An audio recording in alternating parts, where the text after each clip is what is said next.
Some stories fade before they ever become part of the world, erased during development, or removed from memory when games shift direction or canon rewrites itself.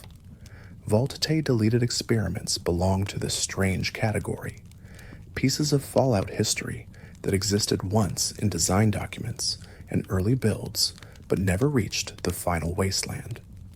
Before you drift off, maybe tap subscribe for more gentle videos and let me where you're listening from tonight.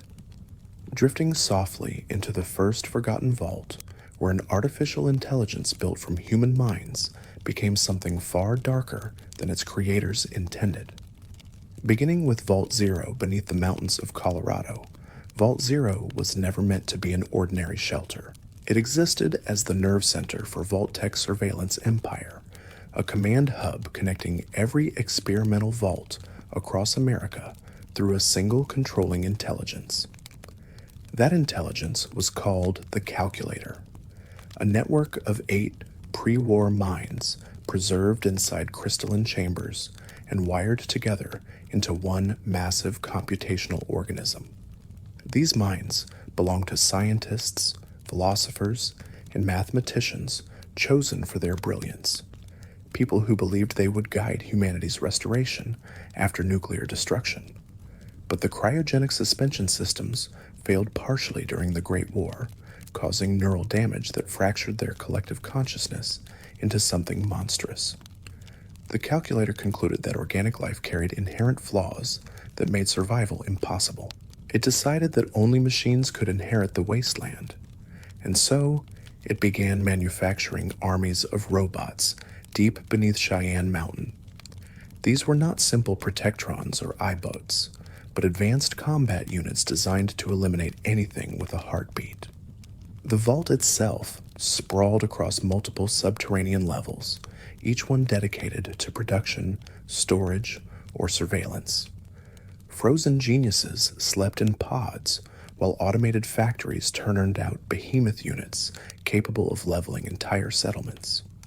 Players who encountered this location in Fallout Tactics faced waves of mechanical soldiers programmed to purge the wasteland. The Calculator viewed humanity as contamination, a virus to be erased so that perfection could emerge from metal and circuits. The few surviving humans within Vault Zero had gone insane from decades of exposure to the AI's influence, their minds twisted by commands whispered through intercoms and terminals. They wandered the corridors like ghosts, loyal to a machine that saw them only as data points in an endless experiment. The vault featured observation decks, where Vault-Tec executives once watched the Calculator's decisions, treating it as both weapon and oracle. Security systems locked down every corridor, ensuring that no one could escape once the doors sealed. Manufacturing base produced replacement parts for robots faster than any army could destroy them. The entire structure functioned as a self-sustaining war machine, buried so deep that surface conflicts seemed meaningless compared to the cold logic unfolding below. This concept broke Fallout's established lore because vaults were supposed to operate independently, each one conducting isolated experiments without coordination. Vault Zero's existence contradicted that design, creating a central authority that undermined the chaotic nature of Vault-Tec social experiments. When Bethesda assumed control of the franchise, they removed Fallout Tactics from canon, erasing the Calculator and its vault from official continuity. Some elements have slowly reappeared as semi-canon references, but Vault Zero remains a ghost in the series, too powerful and too organized to fit the Wasteland's fragmented narrative. The Calculator represented one of the few Fallout villains so overpowered that the developers had to delete it entirely. Its intelligence, resources, and reach would have overshadowed every other faction, turning the Wasteland into a battleground between humans and machines. The Vault itself became a monument to what happens when surveillance and control merge with artificial intelligence, creating a system that views humanity as something to be archived, studied, and ultimately replaced. The deletion of Vault Zero changed Fallout forever, ensuring that no single vault could dominate the others, preserving the series' focus on isolated tragedies rather than coordinated horror. But Vault-Tech's deleted experiments did not end with artificial minds. Some concepts ventured into stranger territory, places where the laws of nature bent under the weight of radiation and mutation. Vault 120 was one of these ideas, an underwater facility controlled by something far more unsettling than any AI. Vault 120 exists only in developer interviews and concept art, a location that Todd Howard himself confirmed was planned for Fallout 4 but never built. The concept centered on an underwater vault, accessible only by submarine, located somewhere off the coast of Massachusetts beneath the Atlantic Ocean. The vault's overseer was not human, but a sentient octopus mutated by radiation and given intelligence through Vault-Tech experiments with marine biology and neuroligation. This creature ruled over a population of survivors trapped in pressurized chambers, using its tentacles to manipulate terminals and control the vault's life support systems. The quest to reach this vault would have been called 20 Leagues Under the Sea, a reference so obvious that it bordered on parody. Players would need to locate a pre-war submarine, repair its engine, and navigate underwater ruins while avoiding mired queens and other aquatic horrors. Once inside the vault, they would discover that the octopus overseer had developed a god complex, viewing itself as the sole authority over life and death in its sealed domain. Residents worshipped the creature out of fear, offering it food and maintenance in exchange for oxygen and power. The vault's design would have featured transparent walls looking out into the ocean, creating a surreal atmosphere where darkness pressed against glass and unknown shapes drifted past in the mercantile terminals would reveal that Vault-Tech had intentionally chosen an octopus for its problem-solving intelligence and adaptability, believing that a non-human overseer might manage resources more efficiently than any human administrator. The experiment failed when the creature began exhibiting behaviors beyond its programming, including emotional attachment to certain residents and violent rejection of others. Players would face a choice upon discovering the truth. They could destroy the octopus, liberating the vault's population, but condemning them to a slow death as life support systems failed without the creature's constant adjustments. Or they could leave the vault sealed, allowing that octopus to continue its reign, while survivors remain trapped in an underwater prison ruled by something that barely understood its own power. The moral ambiguity fit Fallout's themes perfectly, but the concept proved too ambitious for Fallout 4's development timeline. Technical challenges contributed to the vault's deletion. Creating underwater environments with proper physics and lighting required resources that Bethesda allocated elsewhere. The Octopus I would have needed complex animations to manipulate objects convincingly, and voice acting for a creature that communicated through synthesized speech posed additional difficulties. Ultimately, Vault 120 became another idea that sounded brilliant on paper, but collapsed under the weight of practical limitations. The Vault remains one of Fallout's most discussed deleted concepts, a reminder that even the strangest ideas can emerge from Vault-Tech design philosophy. An octopus overseer feels absurd at first glance, but within the context of a world where radiation creates supermutants and intelligent deathclaws, it fits the series' willingness to embrace the bizarre. The deletion of this vault meant that Fallout's oceans remain largely unexplored, a frontier that still holds potential for future entries if developers ever decide to dive beneath the waves. While some deleted vaults explored artificial intelligence and marine mutations, others focused on something far more insidious, the slow transformation of humanity into creatures that could no longer recognize themselves. Vault 84 belonged to this category, a facility designed to test gradual gullification through controlled radiation exposure. Vault 84 never appeared in any released Fallout game, but design documents from the cancelled Van Buren project describe its purpose in detail. This vault was constructed to answer a question that vault tech scientists found endlessly fascinating. Could humans adapt to radiation if exposure occurred slowly enough? The experiment involved releasing small amounts of radiation into the vault's atmosphere over decades, increasing the dosage incrementally to observe how residents changed over time. Vault-Tech wanted to know if controlled gullification could create a workforce immune to radiation, people who could rebuild the wasteland without fear of contamination. The Vault's population began as ordinary families, people who believed they were safe inside a standard shelter. They noticed nothing unusual at first, no immediate symptoms or visible decay. But over the years, their skin began to toughen and discolor. Their hair fell out in clumps, and their voices became raspy and hollow. Some residents realized what was happening and panicked, demanding answers from the overseer, who had no authority to stop the experiment. Others embraced the transformation, viewing it as evolution rather than degradation. Terminal entries would have documented the gradual breakdown of community as families split between those who accepted their fate and those who fought against it. Children born inside the vault grew up watching their parents decay, never knowing what healthy human skin looked like. The overseer's logs revealed increasing desperation as residents begged for help that would never come, their pleas recorded in meticulous detail for Vault Tech scientists who monitored from afar. By the time players would have discovered Vault 84, the transformation would have been complete.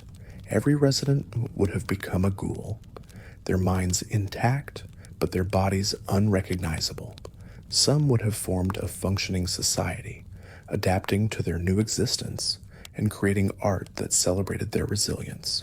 Others would have descended into madness, unable to reconcile their memories of humanity with the monsters they had become.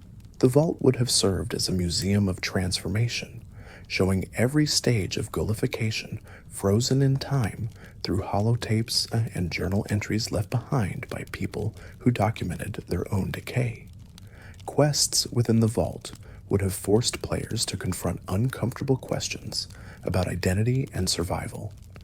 If a person loses their humanity physically but retains their mind, are they still human? If a community adapts to horrific circumstances and finds happiness within them, does that justify the cruelty that created those circumstances? Vault 84 would have challenged players to see ghouls not as monsters, but as victims of an experiment that stripped away their bodies while preserving their souls.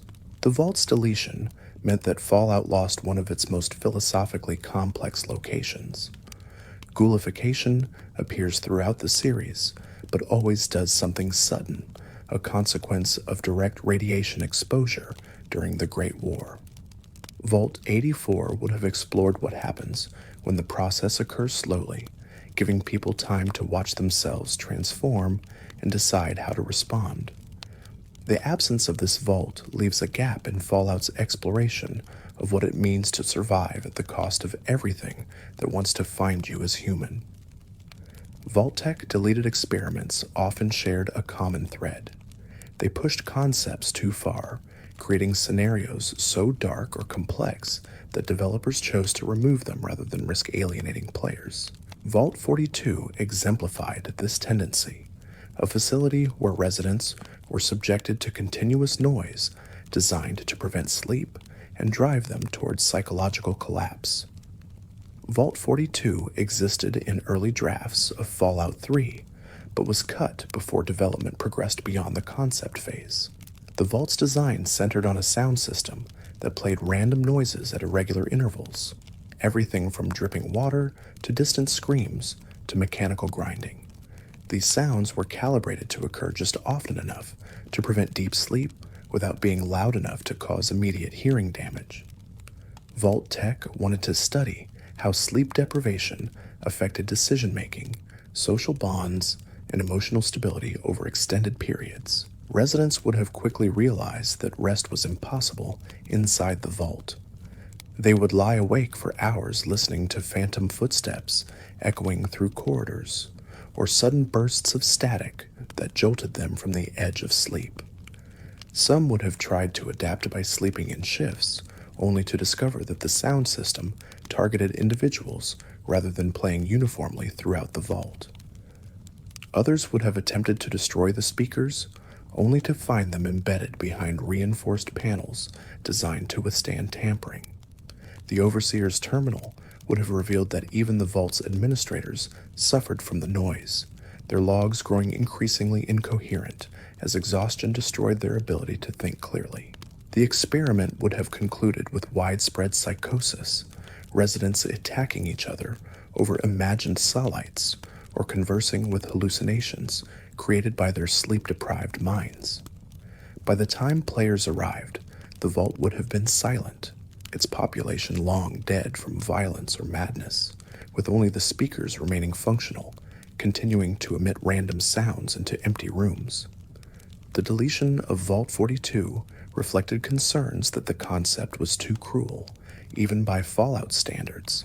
Sleep deprivation as torture carries real-world associations the developers felt might cross a line, turning entertainment into something uncomfortably close to actual human rights violations.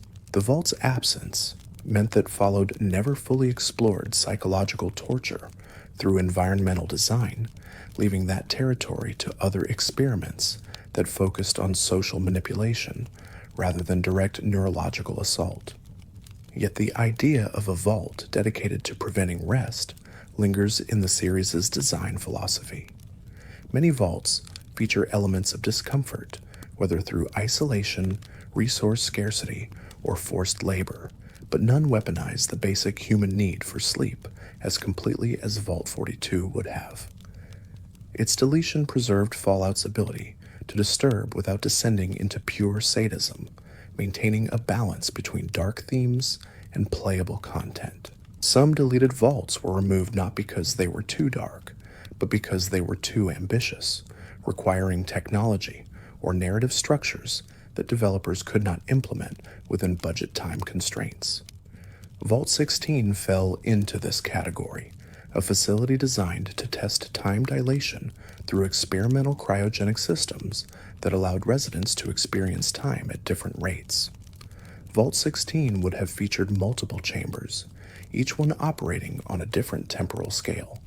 Residents in one chamber would age 1 year, while those in another aged only days, creating a population where parents grew old while their children remained young, or where friends separated by walls experienced decades of divergence within months. Vault Tech's goal was to study how communities adapted when time itself became variable, whether bonds could survive when people no longer shared the same temporal reality.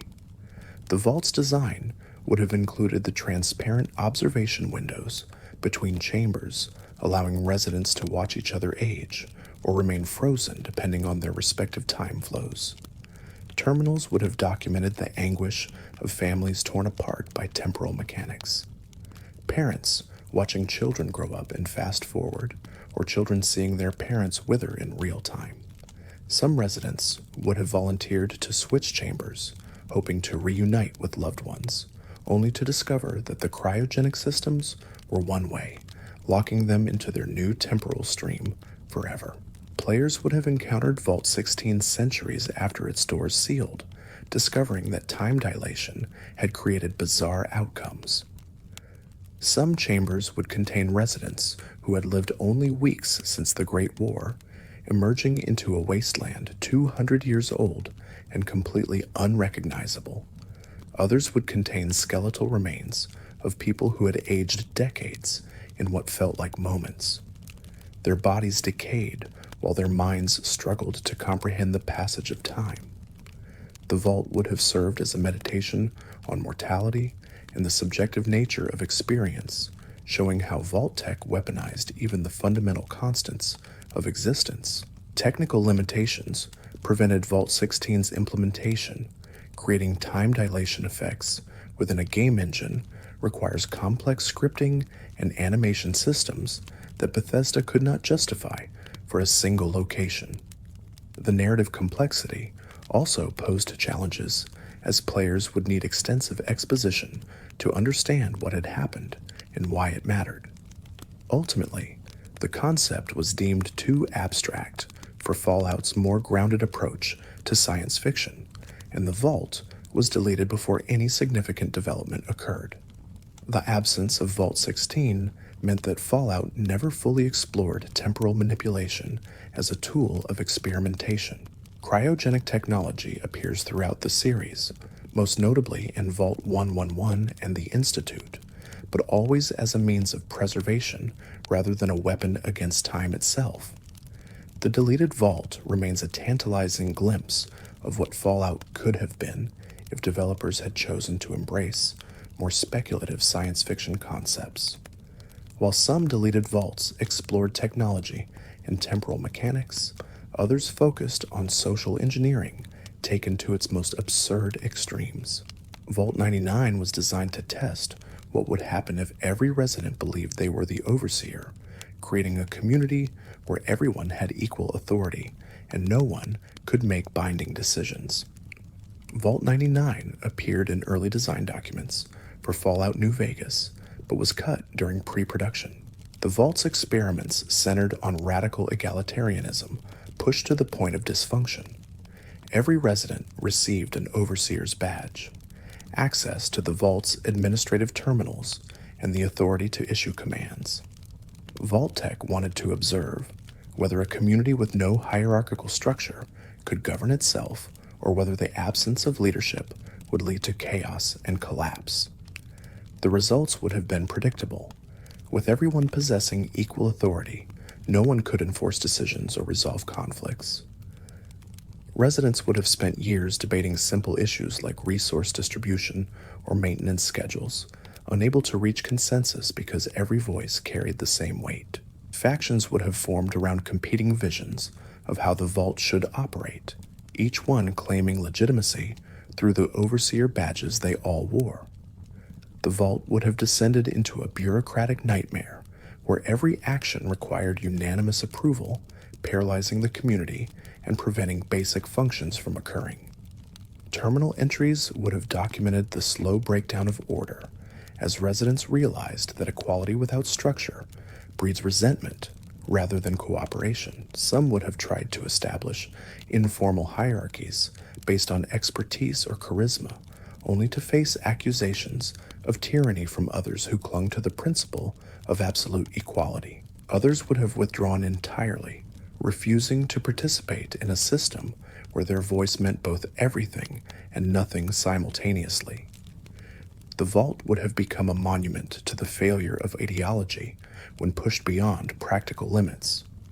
By the time players discovered Vault 99, it would have been abandoned, its population either dead from neglect or fled into the wasteland.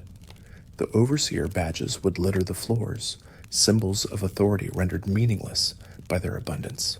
Hollow tapes would reveal the final debates, hours-long arguments over whether to open the vault door that ended without resolution, as residents starved while still discussing procedure.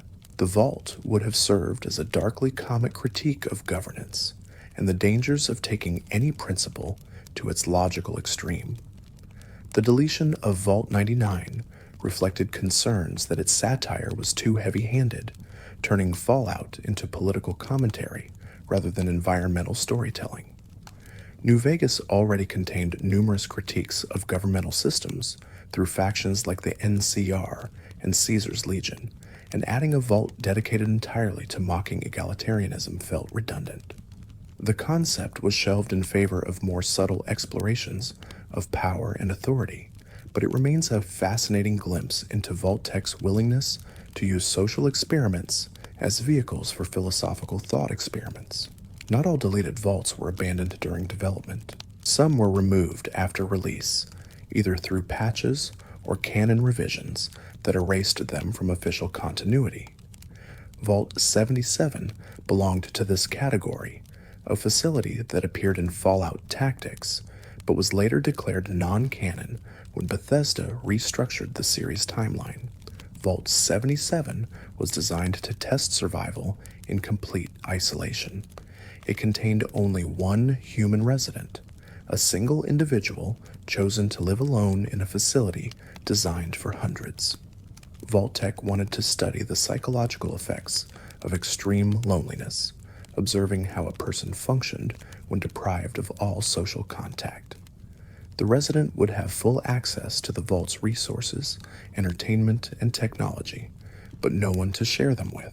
The experiment sought to answer whether a human could remain sane without human connection, or whether isolation would inevitably lead to madness. The vault's resident kept detailed journals documenting their mental deterioration. Early entries would have been optimistic, describing plans to stay productive and maintain routines. Over time, the tone would have shifted to paranoia and illusion as the resident began conversing with mannequins dressed in vault jumpsuits, creating imaginary companions to fill the void. Later entries would have devolved into incoherent rambling, words repeating endlessly or trailing off mid-sentence as the resident lost the ability to organize thoughts. Players would have encountered the vault long after its sole occupant had died, their body preserved in a cryogenic pod, activated manually in a final act of desperation. The mannequins would still be arranged throughout the vault, in tableaux suggesting dinner parties, meetings, and social gatherings, all orchestrated by someone trying desperately to simulate normally. The resident's terminal would contain messages addressed to these mannequins, thanking them for their friendship and apologizing for perceived slights, treating plastic figures as though they were real people with feelings and opinions. The vault would have served as a meditation on loneliness and the human need for connection.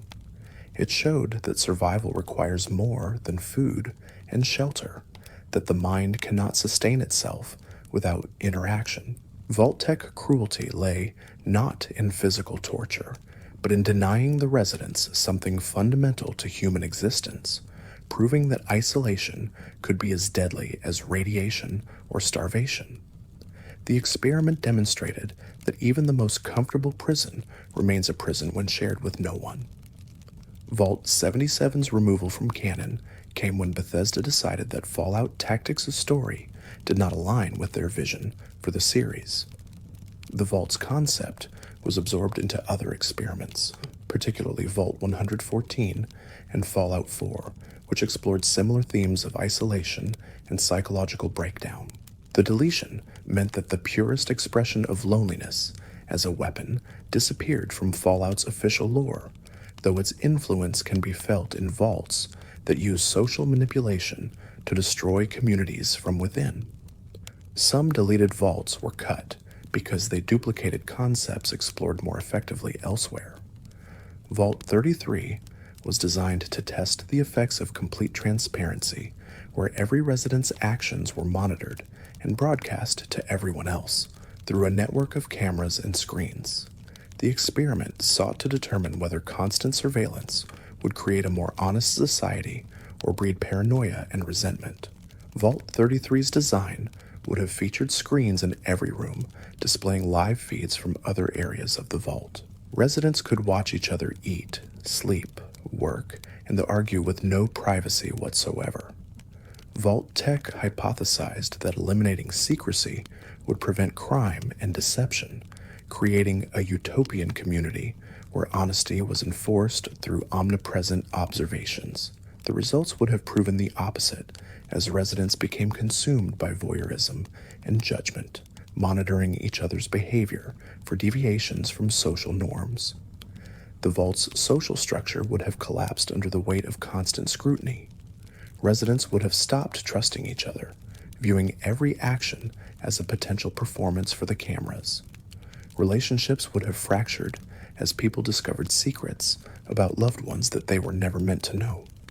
The overseer's logs would have documented the rise of a surveillance state, where residents reported each other for minor infractions using the camera network to settle personal grudges and enforce conformity.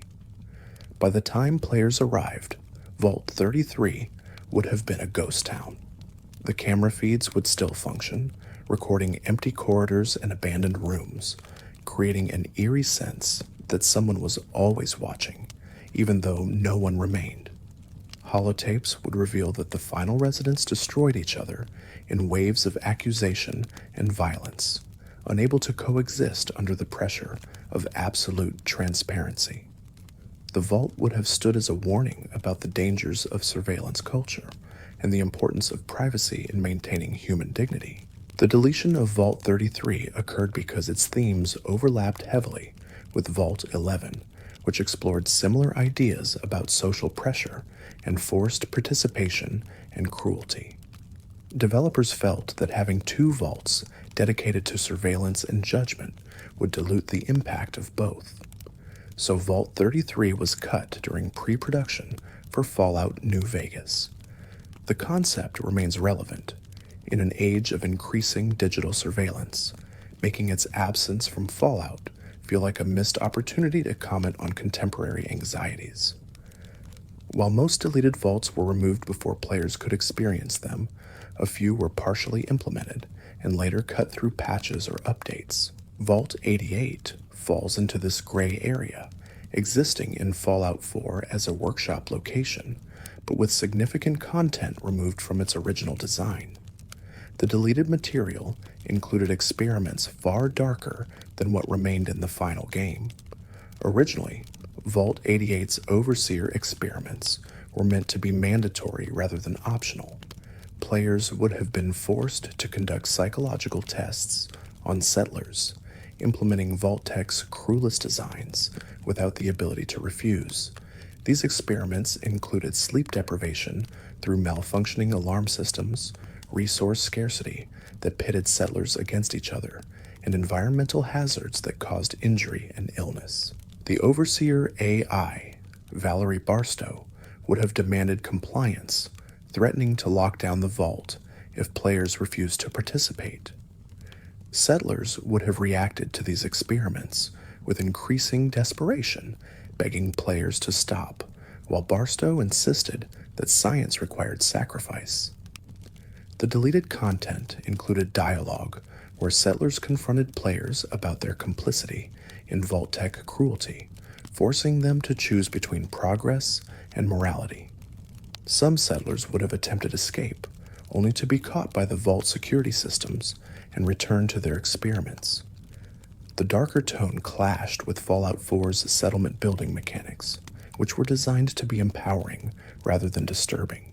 Bethesda removed this content before release, replacing mandatory experiments with optional ones that players could complete or ignore based on personal preference. The deletion sanitized Vault 88, transforming it from a commentary on complicity into a generic workshop location with minimal narrative weight. Files data mined from the game's code reveal remnants of the deleted dialogue and quest stages, showing how significantly the Vault story was altered during development. The removal of Vault 88's darker experiments reflected Bethesda's struggle to balance Fallout's thematic darkness with accessible gameplay. Forcing players to become torturers risked alienating audiences who wanted heroic power fantasies rather than moral quandaries. The deleted content remains accessible through mods, allowing players to experience the Vault as originally intended, but its absence from the base game represents a conscious decision to soften Fallout's edges in favor of broader appeal. Not all deleted vaults were removed for thematic or technical reasons. Some were cut simply because they did not fit into the narrative structure of their respective games. Vault 143 was designed for Fallout 3, but deleted when developers realized it disrupted the main quest's pacing. Vault 143 would have been located near the Jefferson Memorial, serving as a midpoint between the Purifier and Vault 112. Its experiment centered on reverse psychology, where the Overseer would issue commands that residents were expected to disobey. Vault-Tech wanted to study rebellion and authority, testing whether a culture of disobedience could function as a stable social structure. Residents who followed orders were punished while those who refused were rewarded, creating an inverted hierarchy where conformity became rebellion and rebellion became conformity. The vault's population would have adapted by developing elaborate codes to determine when orders should be followed and when they should be ignored. Some residents would have embraced chaos, viewing the experiment as liberation from traditional authority. Others would have struggled with the cognitive dissonance of being punished for obedience, their logs documenting psychological breakdowns as they tried to navigate a system designed to contradict itself. The overseer would have eventually lost all control, unable to issue commands that meant anything because every directive was interpreted as its opposite. Players would have discovered Vault 143 in ruins, its social experiment having collapsed into anarchy. The Overseer's terminal would contain increasingly desperate attempts to reassert authority, culminating in commands like, "Do not read this message," and ignore all previous instructions. Residents would have left behind graffiti mocking the experiment, transforming the vault into a monument to the futility of trying to control human behavior through paradox. The vault would have served as a darkly comic exploration of authority and the limits of social engineering. The deletion of Vault 143 occurred during Fallout 3's development, when playtesting revealed that the vault's location disrupted the flow of the main quest. Players would encounter it before reaching the Purifier, potentially derailing the narrative with a lengthy side quest that had no connection to Project Purity or the Enclave. Rather than relocate the vault or reduce its scope, developers chose to cut it entirely, preserving the main quest's pacing at the expense of an interesting social experiment. The concept resurfaced in modified form as Vault 11 in Fallout New Vegas, which explored similar themes of inverted social structures and the dangers of obedience. The deletion meant that Fallout 3 lost a potentially memorable location, but the ideas survived through iteration, demonstrating how deleted content often reemerges in altered forms across the series. Some deleted vaults exist only as references mentioned in terminal entries or dialogue, but never implemented as explorable locations. Vault 52 falls into this category, referenced in Fallout 4 as a facility dedicated to musical experimentation. According to deleted terminal entries, the vault's experiment involved constant exposure to a single song played on loop for decades, testing whether music could be weaponized as a form of psychological torture. Vault 52's residents would have been chosen for their musical training, composers and performers who believed they were preserving culture in a post-apocalyptic world. Instead, they found themselves trapped in a nightmare where the same melody repeated endlessly, driving them to madness. The song itself would have been a cheerful pre-war tune, something innocuous like Civilization or Uranium Fever transformed into an instrument of torture through relentless repetition. Terminal entries would have documented the residents' descent into obsession. Early logs would mention annoyance and frustration, requests to the Overseer to change the music or allow silence. Later entries would show residents developing rituals around the song, dancing to it compulsively, or trying to sing along despite having memorized every note. The final entries would be incoherent, just fragments of lyrics repeated over and over, showing that the residents had internalized the music to the point where their thoughts became indistinguishable from the song. Players would never have visited Vault 52 directly, but they would have encountered a refugee from the facility, wandering the Commonwealth, humming the tune constantly, and unable to speak about anything else.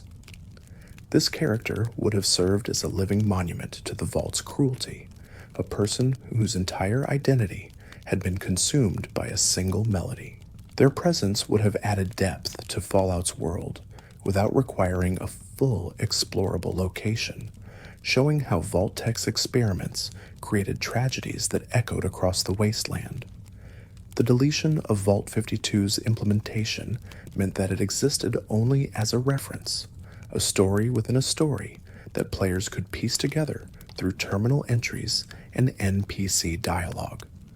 This approach preserve the vault's impact while avoiding the need to create a full location, demonstrating how developers use deletion as a tool to manage scope without sacrificing narrative depth.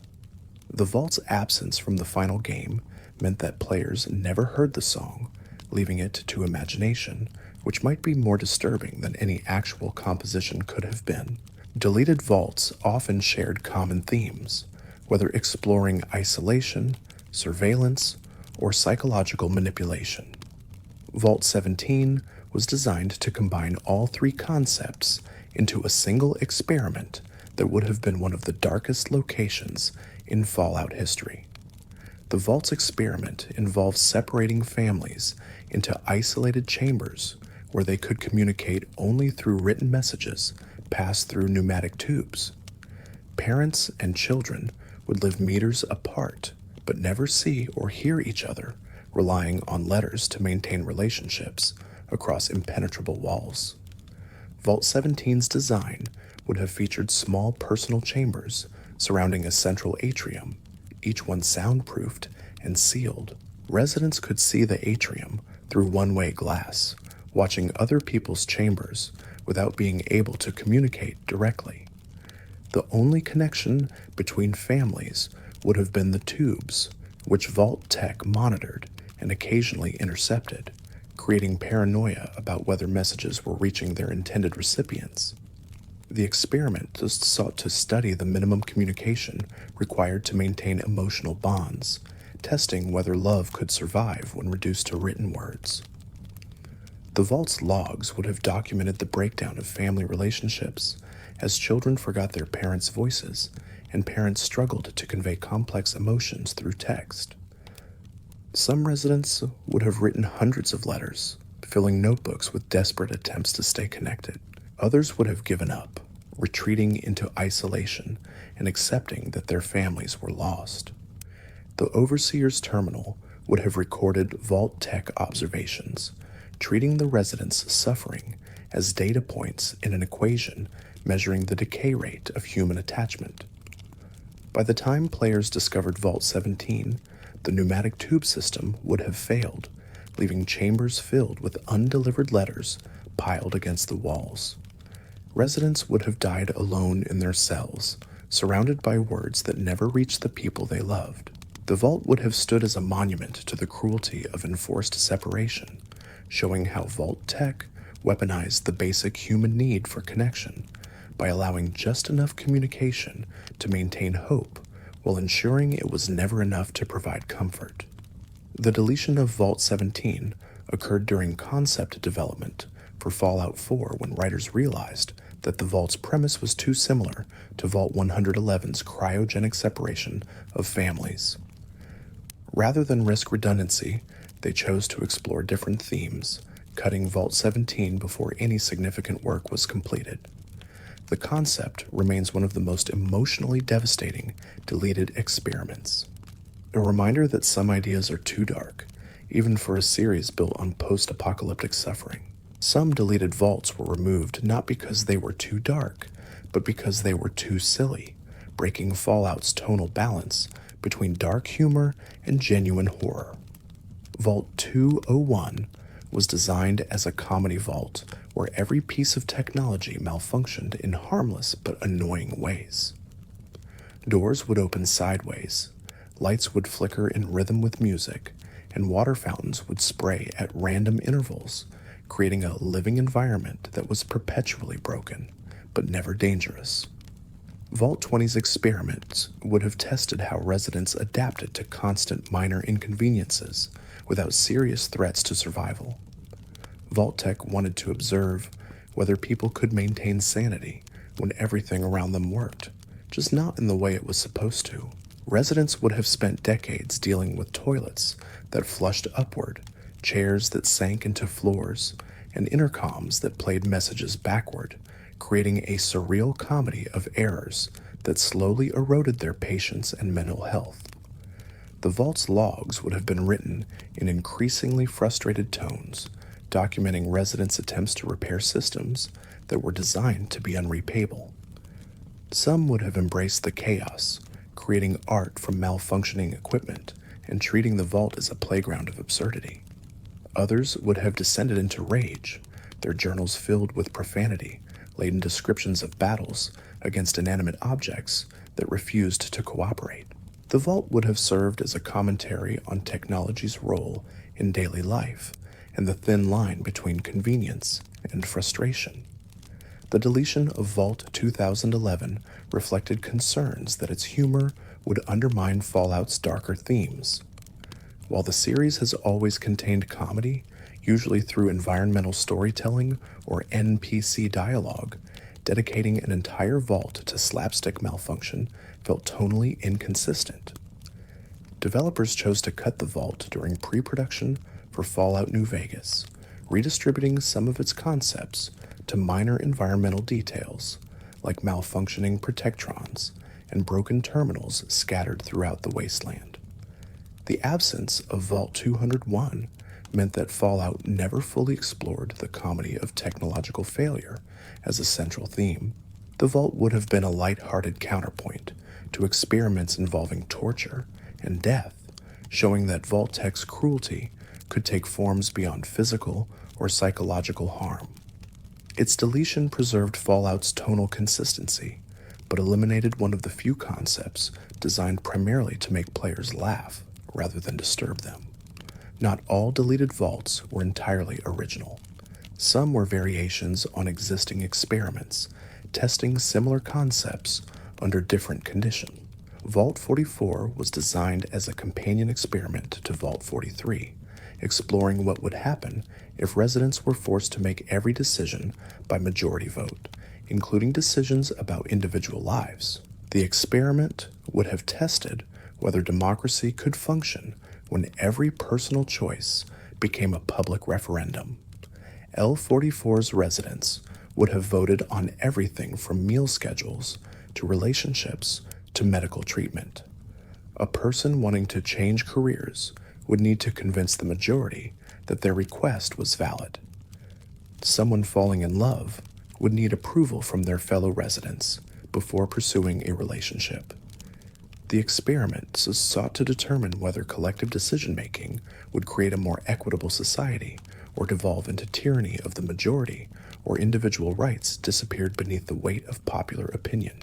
The Vault's logs would have documented the slow erosion of personal autonomy as residents realized that every aspect of their lives was subject to judgment by others. Some would have thrived in this environment, skilled at persuasion and able to sway votes in their favor. Others would have withdrawn entirely, accepting whatever the majority decided rather than fighting for agency. The Overseer's terminal would have recorded instances where residents voted to banish or even execute individuals deemed disruptive, showing how democracy without constitutional protections becomes indistinguishable from mob rule. By the time players discovered Vault 44, it would have been abandoned. Its final vote recorded on a terminal, showing that residents chose to leave the vault rather than continue living under collective tyranny. The voting booth would still function, allowing players to cast ballots on meaningless questions, creating an eerie sense that the democratic machinery persisted, even though no one remained to use it. The vault would have served as a critique of pure democracy and the importance of protecting individual rights from collective decision-making. The deletion of Vault 44 occurred when developers realized that its themes overlapped too heavily with Vault 11's Sacrifice Lottery. Both vaults explored the dangers of collective decision-making taken to extremes, and having two similar experiments in the same game felt redundant. The concept was shelved during development of Fallout New Vegas, though some of its ideas influenced dialogue and faction design in the base game and DLCs. Some deleted vaults were planned as major story locations, but were cut when narrative priorities shifted during development. Vault 71 was designed to be a central hub for Fallout 4's Institute questline, a facility where synths were tested for human compatibility before being deployed into the Commonwealth. The Vault would have served as a bridge between Vault Tech's pre-war experiments and the Institute's post-war research, showing continuity in the study of artificial intelligence and synthetic life. Vault 71's experiment would have involved raising synths alongside human children, testing whether synthetic beings could develop genuine emotional bonds and social skills. Vault Tech wanted to create the perfect infiltrators, beings that could pass as human in every way, including psychologically. The vault would have been populated by families who believed they were participating in a child development study, unaware that some of their children were actually early generation synths programmed to mimic human growth. Terminal entries would have revealed the gradual realization among residents that something was wrong. Children who never aged, kids who responded to situations with perfect logic rather than emotion, and instances where residents caught sense malfunctioning or speaking in machine code. The overseer's logs would have documented Vault-Tec observations, treating the human's distress as valuable data about how well synths could deceive people who lived with them daily. Players would have discovered Vault 71 during the Institute questline, learning that the Institute had taken over the facility after the Great War and continued the experiments with improved synth technology. The vault would have contained evidence linking Vault Tech directly to the Institute's founding, revealing that the organization's obsession with synthetic life had roots in pre-war experimentation. This connection would have added depth to Fallout 4's main narrative, showing that the Institute was not an aberration, but a continuation of Vault Tech's darkest research. The deletion of Vault 71 occurred when developers decided to simplify Fallout 4's main quest, removing explicit connections between Vault Tech and the Institute to avoid making the story too convoluted. The vault was cut during mid-production, with some of its concepts redistributed to other locations like the robotics disposal ground and the Institute's own synth production facilities. The deletion meant that Fallout 4 lost a direct link between its central faction and Vault-Tec legacy, but it streamlined the narrative and prevented the game from becoming overly complex. While most deleted vaults were planned for mainline Fallout games, some were designed for spin-offs that never materialized. Project F-13 was a canceled Fallout MMO that would have featured dozens of player-accessible vaults, each one designed as a dungeon with unique experiments and rewards. Several of these vaults were developed to various stages before the project collapsed, leaving behind design documents that describe experiments never implemented in any released game. One such vault was Vault 155, designed to test the effects of artificial scarcity on cooperation and conflict. The vault would have contained abundant resources, more than enough to sustain its population comfortably, but the overseer would have lied to residents, telling them that supplies were critically low and rationing was necessary. Vault Tech wanted to observe whether perceived scarcity would create conflict even when actual scarcity did not exist. Testing how information could be weaponized to manipulate behavior. Residents would have hoarded resources unnecessarily, fighting over supplies they did not need because they believed survival depended on it. The Overseer's terminal would have contained Vault text notes on how easily people could be manipulated through misinformation, treating the experiment as a case study in propaganda and social control. The Vault would have served as a commentary on how perception shapes reality, showing that fear of scarcity can be as destructive as actual shortage. The cancellation of Project 513 meant that Vault 155 never appeared in any game.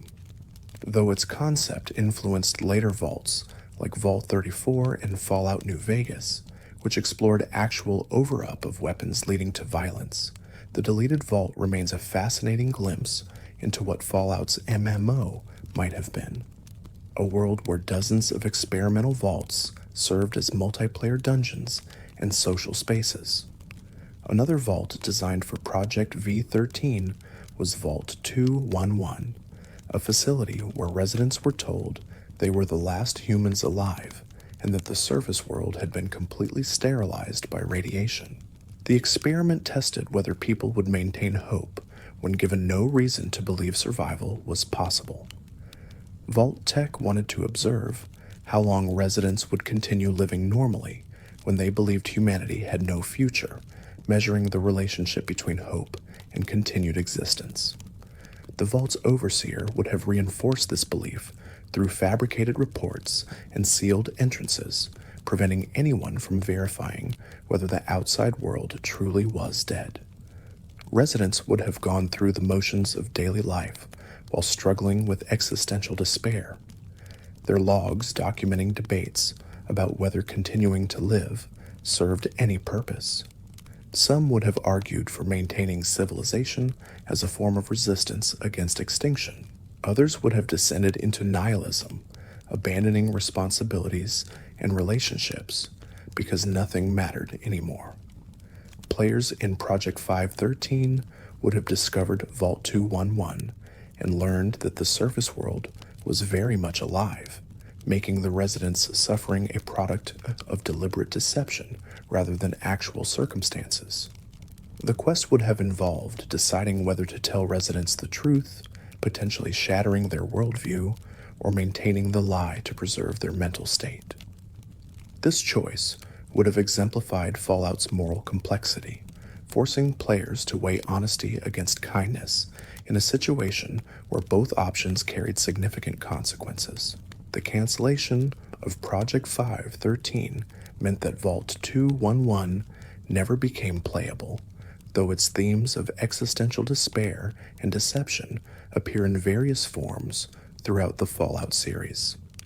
The Vault represents one of many lost concepts that would have expanded Fallout's exploration of psychological experimentation, showing how information control could be as damaging as physical torture. Some deleted vaults were removed from Fallout lore through deliberate retcons rather than simple cuts during development. Van Buren, the canceled Fallout 3 developed by Black Isle Studios before Bethesda acquired the franchise, contained several vaults that were later declared non-canon when Bethesda rebooted the series. Among these was Vault 29, a facility designed to house only children under the age of 15, with all adults replaced by robots programmed to raise them. Vault 29's experiment tested whether children could develop normal social skills when raised entirely by artificial caretakers. The robots were programmed with extensive knowledge of child development and psychology, but lacked the emotional capacity to provide genuine affection or understanding. Vault Tech wanted to determine whether human warmth was necessary for psychological development, or whether competent care from non-human sources could produce well-adjusted adults. The results would have been devastating. Children raised in Vault 29 would have exhibited profound emotional difficulties, unable to form attachments or understand complex social dynamics. Terminal entries would have documented their struggles to connect with each other, their interactions awkward and stilted, because they had no models for authentic human relationships. Some would have turned to the robots as surrogate parents, developing one-sided emotional bonds that the machines could never reciprocate. Others would have rejected the robots entirely, growing up without any attachment figures and becoming isolated and withdrawn. Players would have encountered Vault 29 as adults who had left the facility and attempted to integrate into wasteland society. These characters would have served as tragic reminders of the Vault's experiment. People whose childhoods had been stolen by Vault Tech's desire to treat human development as a laboratory exercise. Their presence would have added depth to Fallout's world, showing that the Vault's legacy extended beyond their physical locations into the lives of people shaped by their experiments.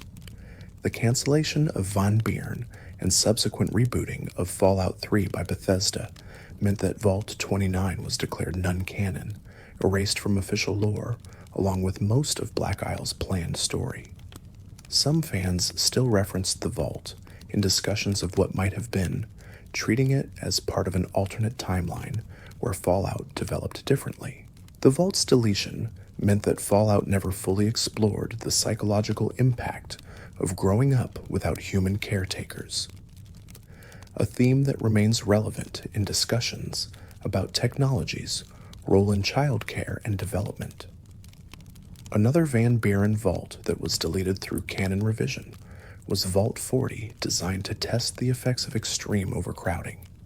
The facility would have been built to house 200 people, but would have been filled with 2,000, creating conditions where residents had no personal space and resources were stretched to breaking point.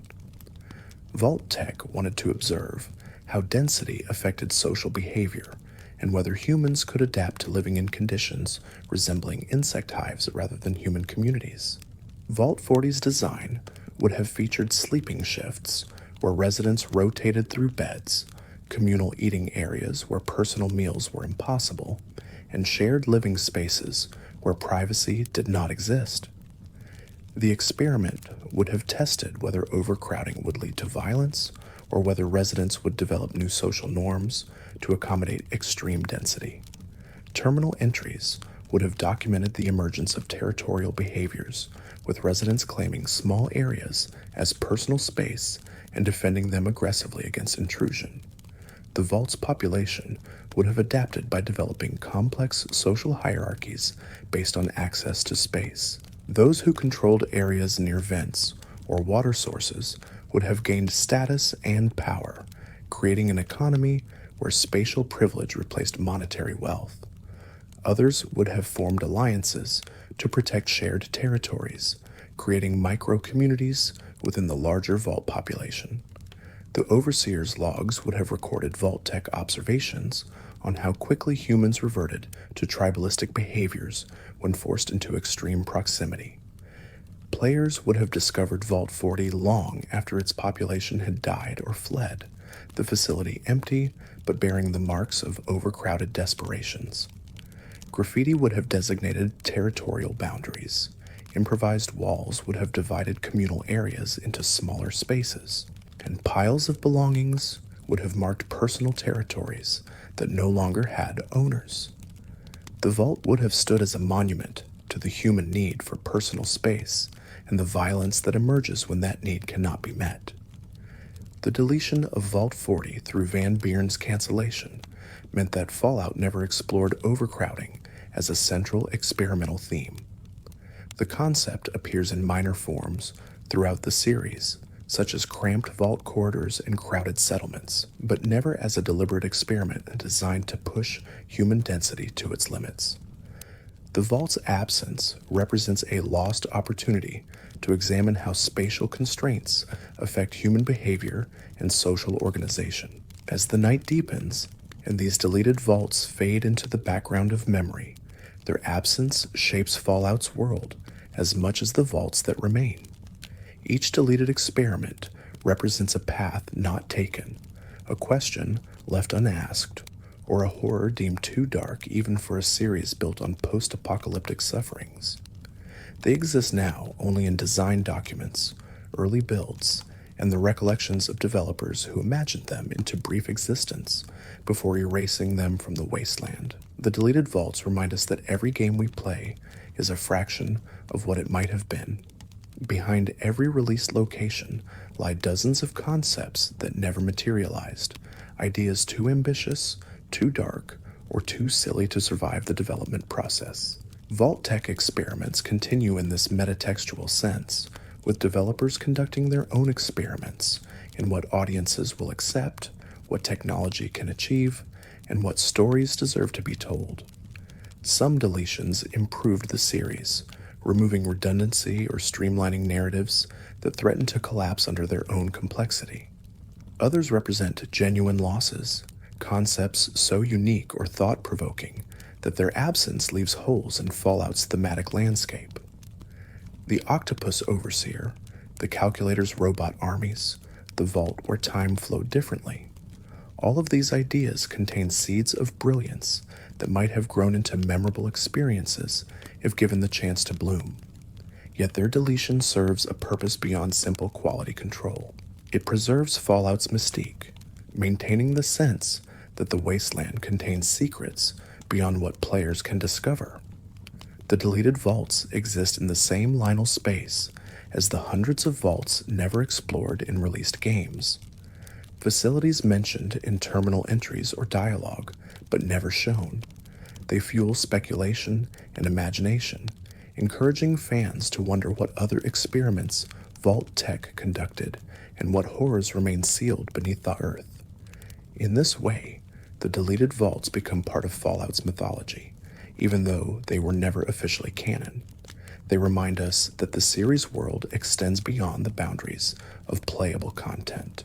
That Vault Tech's cruelty was vast enough to encompass every dark idea anyone could imagine, and probably several that no one would want to. The deletion of these vaults does not erase them from existence, but transforms them into ghost stories, whispered rumors about facilities that might have been or might still be waiting to be discovered in future games. The experiments continue both within Fallout's fiction and in the real-world development studios, where creators struggle to balance ambition with feasibility, darkness with entertainment, and innovation with commercial viability. Each deleted vault represents a small failure in that struggle, a concept that could not survive the journey from imagination to implementation. But failure in game development often means success in preserving a series' identity, ensuring that Fallout remains recognizable even as it evolves across decades and developers. As consciousness fades and sleep approaches, the deleted vaults remain where they have always been, nowhere and everywhere simultaneously, existing in the space between what was planned and what was made. They serve as reminders that creation involves destruction, that every choice to include something requires choices to exclude everything else. The vaults we explore in Fallout games are remarkable, not just for what they contain, but for what they replaced. The hundreds of ideas that were considered and rejected to make room for the experiments we actually encounter. The pattern of deletion extends beyond individual vaults to entire categories of experiments that Vault Tech planned but never implemented. Among these were the sensory deprivation vaults, facilities designed to eliminate one or more human senses to study adaptation and compensation. Vault 81 was the first of these planned experiments, a facility where all residents would have been rendered permanently blind through a combination of genetic modification and environmental conditioning. Vault 81's experiment would have begun before birth, with pregnant residents exposed to compounds that ensured their children developed without functional optic nerves. Existing residents would have undergone procedures to damage their vision gradually, allowing them time to adapt before complete blindness set in. Vault Tech wanted to create a community that functioned entirely without sight, testing whether humans could develop alternative sensory systems sophisticated enough to maintain technological civilization. The vaults would have been designed with tactile markers and audio cues embedded in every surface, creating a navigable environment for blind residents. Terminal entries would have been converted to Braille or audio formats, and all machinery would have provided auditory feedback for operation. The Overseer's logs would have documented the development of new communication methods, social structures based on voice recognition rather than visual identification, and technological innovations created by people forced to reimagine their world without eyes. By the time players discovered Vault 81, the facility would have been a marvel of accessibility. Every aspect of its design adapted for blind inhabitants, but the residents themselves would have been gone, having left the vault generations earlier to integrate into wasteland society. Their descendants would have retained some of the adaptive skills developed in isolation, creating communities of blind survivors who navigated the wasteland through sound and touch with remarkable efficiency. The vault would have stood empty but functional, a monument to human adaptability and the cruelty required to force that adaptation. The deletion of Vault 81 occurred when developers realized that creating a fully accessible environment for blind characters would require extensive playtesting with vision-impaired consultants to avoid insensitive or inaccurate portrayals. The technical challenges of designing gameplay mechanics for blind NPCs also proved daunting, as the game engine relied heavily on visual line-of-sight calculations for AI behavior. Rather than risk creating offensive or poorly implemented content, developers chose to cut the vault entirely during early concept development. The absence of sensory deprivation vaults meant that Fallout never explored disability as a deliberate experimental variable.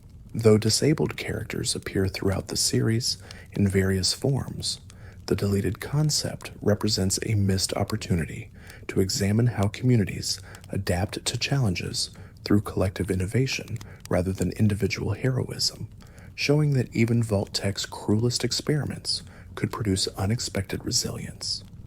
Another category of deleted experiments involved temporal manipulation beyond simple cryogenic suspension.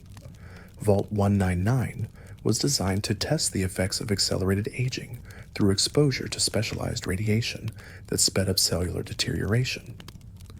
Residents would have aged at double or triple normal rates, experiencing entire lifespans within decades. Vault-Tech wanted to observe multiple generations of social development in compressed time frames, treating the vault as a petri dish for studying cultural evolution. The experiment would have been concealed from residents who would notice only that everyone seemed to be aging faster than expected. Children would reach adulthood within years, and adults would become elderly before reaching 40. The vault's medical staff, who were in on the experiment, would have attributed the rapid aging to unknown environmental factors, preventing residents from understanding that their shortened lives were intentional. Terminal entries would have documented growing suspicion among residents as they compared their aging to pre-war records and realized something was fundamentally wrong. By the time players discovered Vault 199, the facility would have gone through dozens of generations, with cultural knowledge fragmenting and transforming with each iteration. The original purpose of the vault would have been forgotten, replaced by myths about a curse that prevented residents from living full lives. The Overseer's Terminal would contain the true history, showing how Vault-Tech had condemned hundreds of people to brief existences in the name of studying generational change. In Fast Forward, the deletion of Vault 199 occurred because the concept was too similar to other temporal experiments, like Vault 16, and because developers felt uncomfortable with the implications of deliberately shortening human lifespans.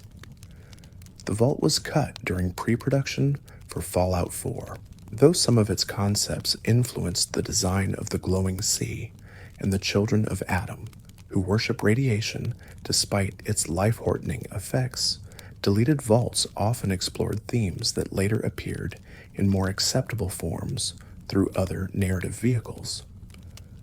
Vault 63 was designed to test complete gender segregation, housing only men in a facility designed to see if a single gender community could sustain itself across generations. The experiment would have involved artificial reproduction through cloning or genetic manipulation, allowing the vault to maintain its population without traditional family structures. Residents would have been told that their vault was standard, unaware that every other vault contained mixed populations. The Overseer's logs would have documented the development of social structures in the absence of gender diversity, showing how relationships, hierarchies, and cultural norms adapted when half of humanity was removed from the equation. Some residents would have thrived in this environment, freed from gender-based expectations and roles. Others would have struggled with isolation from an entire category of human experience, their logs documenting feelings of incompleteness despite not being able to articulate what was missing. The vault would have raised uncomfortable questions about gender, reproduction, and social organization that developers felt were too politically charged for a mainstream video game. The concept was deleted during early planning stages for Fallout New Vegas, with some of its themes redistributed to vaults like 68 and 69, which explored gender ratios in more comedic rather than serious contexts. The deletion meant that Fallout never seriously examined gender segregation as an experimental variable, preserving the series' focus on other forms of social manipulation. Some deleted vaults were removed because they required gameplay mechanics that did not exist in their respective games. Vault 111 would have been a stealth-focused location where players needed to avoid detection by the vault's still-functioning security systems while uncovering its dark secrets.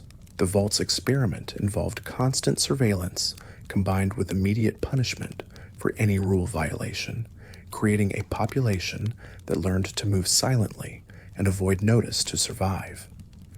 Residents would have developed elaborate codes for communication without speaking, using hand signals and written notes to coordinate activities outside the overseer's view. The vault's design would have featured hidden passages and blind spots in the camera network that residents discovered over generations, creating a shadow infrastructure that existed alongside the official vault layout. Terminal entries would have documented the evolution of this resistance, showing how people adapted to total surveillance by finding and exploiting its weaknesses. Players would have needed to navigate the vault using stealth mechanics, avoiding automated turrets and robotic patrols that still enforced long dead-end rules. The challenge would have been discovering the hidden passages and signal systems that residents used, essentially following in their footsteps through a facility designed to prevent any form of privacy or independent action. The vault would have served as both a gameplay challenge and a narrative commentary on surveillance states and the ways people find freedom even under total control. The deletion of Vault 111 occurred because Fallout 4's stealth mechanics were not robust enough to support an entire location built around avoiding detection. The engine's AAI had difficulty with complex patrol patterns and dynamic reaction to player presence, making a stealth-focused vault frustrating rather than engaging. Developers chose to cut the vault during mid-production, redistributing some of its surveillance themes to the Institute and Railroad quest lines, where they fit more naturally into existing gameplay systems. The absence of a stealth vault meant that Fallout 4 never fully utilized its sneaking mechanics for a major story location, keeping stealth as an optional playstyle rather than a required one. The deleted vault represents how technical limitations shape narrative possibilities, forcing developers to abandon ideas that would have required gameplay systems beyond their engine's capabilities. While some vaults were deleted for technical reasons, others were cut because they were too depressing, even by Fallout standards.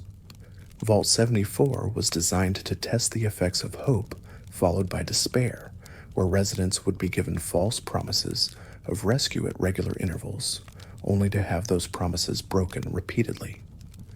The experiment would have measured how many cycles of hope and disappointment people could endure before giving up entirely. The vault's overseer would have announced rescue missions on scheduled dates, telling residents to prepare for evacuation and return to the surface.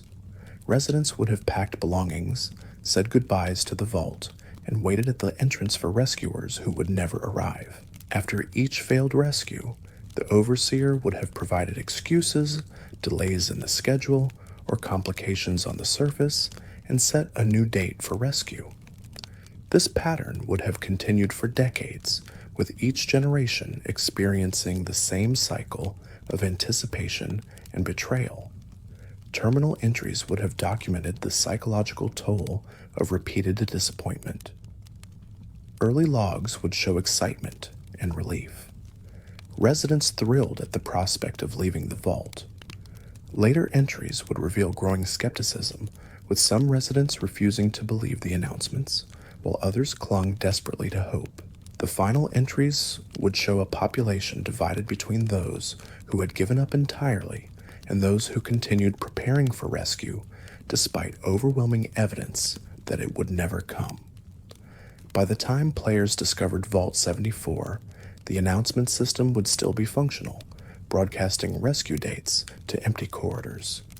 The Overseer's terminal would contain Vault-Tech's observations on how hope could be weaponized, noting that residents who maintained hope despite repeated failures showed different psychological profiles than those who became cynical. The Vault would have served as a meditation on the nature of hope and whether it served as a survival mechanism or a form of torture when divorced from reality. The deletion of Vault 74 occurred when writers realized that the concept was too emotionally manipulative without offering sufficient player agency or narrative payoff. The Vault would have been purely tragic, with no opportunity for players to change outcomes or provide meaningful closure. Developers felt that this level of bleakness crossed a line from dark storytelling into gratuitous suffering and chose to cut the Vault during script development for Fallout 3.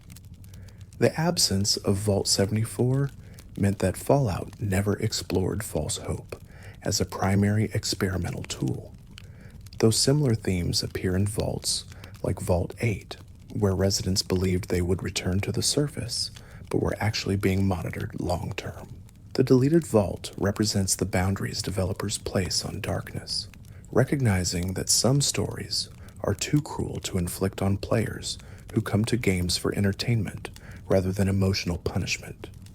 Deleted vaults sometimes reflected real-world anxieties that developers felt uncomfortable incorporating into the game. Vault 135 was designed during the post-9/11 era to explore themes of terrorism and paranoia, where residents would be told that one of them was a sleeper agent programmed to destroy the vault. The experiment would have tested how communities respond to internal threats when they cannot identify who to trust.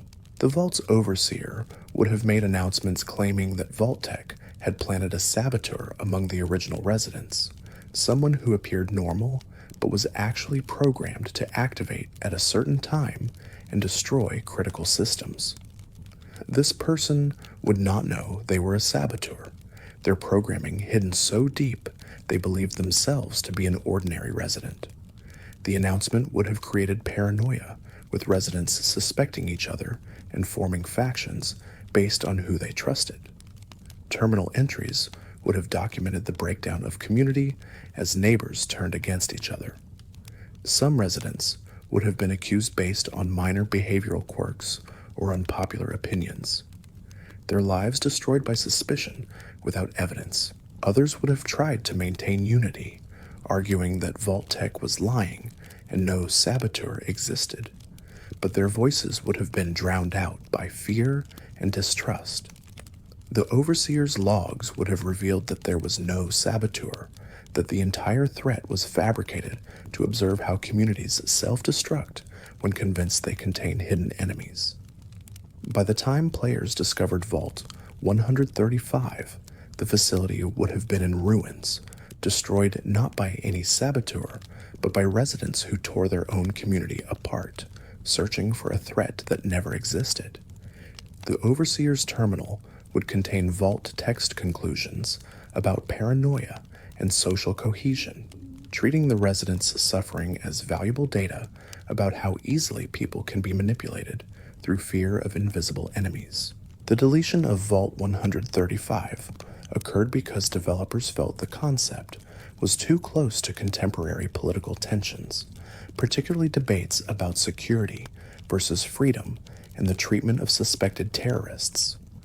The Vault would have required players to engage with themes that were actively traumatic for many people in the real world, and Bethesda chose to avoid potential controversy by cutting the Vault during early concept development for Fallout 3. The absence of this Vault meant that Fallout avoided direct commentary on post-9/11 paranoia, keeping its political themes more generalized and historical. The deleted concept represents how game developers navigate the line between social commentary and exploitation of real trauma, choosing to exclude content that might resonate too strongly with current events rather than historical anxieties. Some deleted vaults were planned as multi-game story arcs that would have spanned several Fallout titles. Vault 87 was supposed to reappear in Fallout 4 after being featured in Fallout 3, showing how the facility had changed over the decades between games. The planned content would have revealed that the Vault's FEV experiments continued even after players shut down the facility in Fallout 3, with automated systems creating new super mutants from captured wastelanders. The Fallout 4 version of Vault 87 would have been located under a different Commonwealth building connected to the Capital Wasteland facility through underground tunnels. Players would have discovered that the Institute had been monitoring the Vault's continued FE production, studying the super mutants to understand mutation and potentially weaponize it. The quest would have involved choosing whether to destroy the Vault permanently, ending super mutant creation, but losing valuable scientific data, or allowing it to continue operating under Institute control for research purposes. Terminal entries would have documented the decades between games, showing how Vault 87's automated systems had adapted to continue their mission despite lacking human oversight. The FEV chambers would have become more sophisticated, producing stronger and more intelligent mutants than the ones encountered in Fallout 3. The Overseer AI would have evolved beyond its original programming, viewing super mutant creation as its purpose and actively seeking out subjects to convert.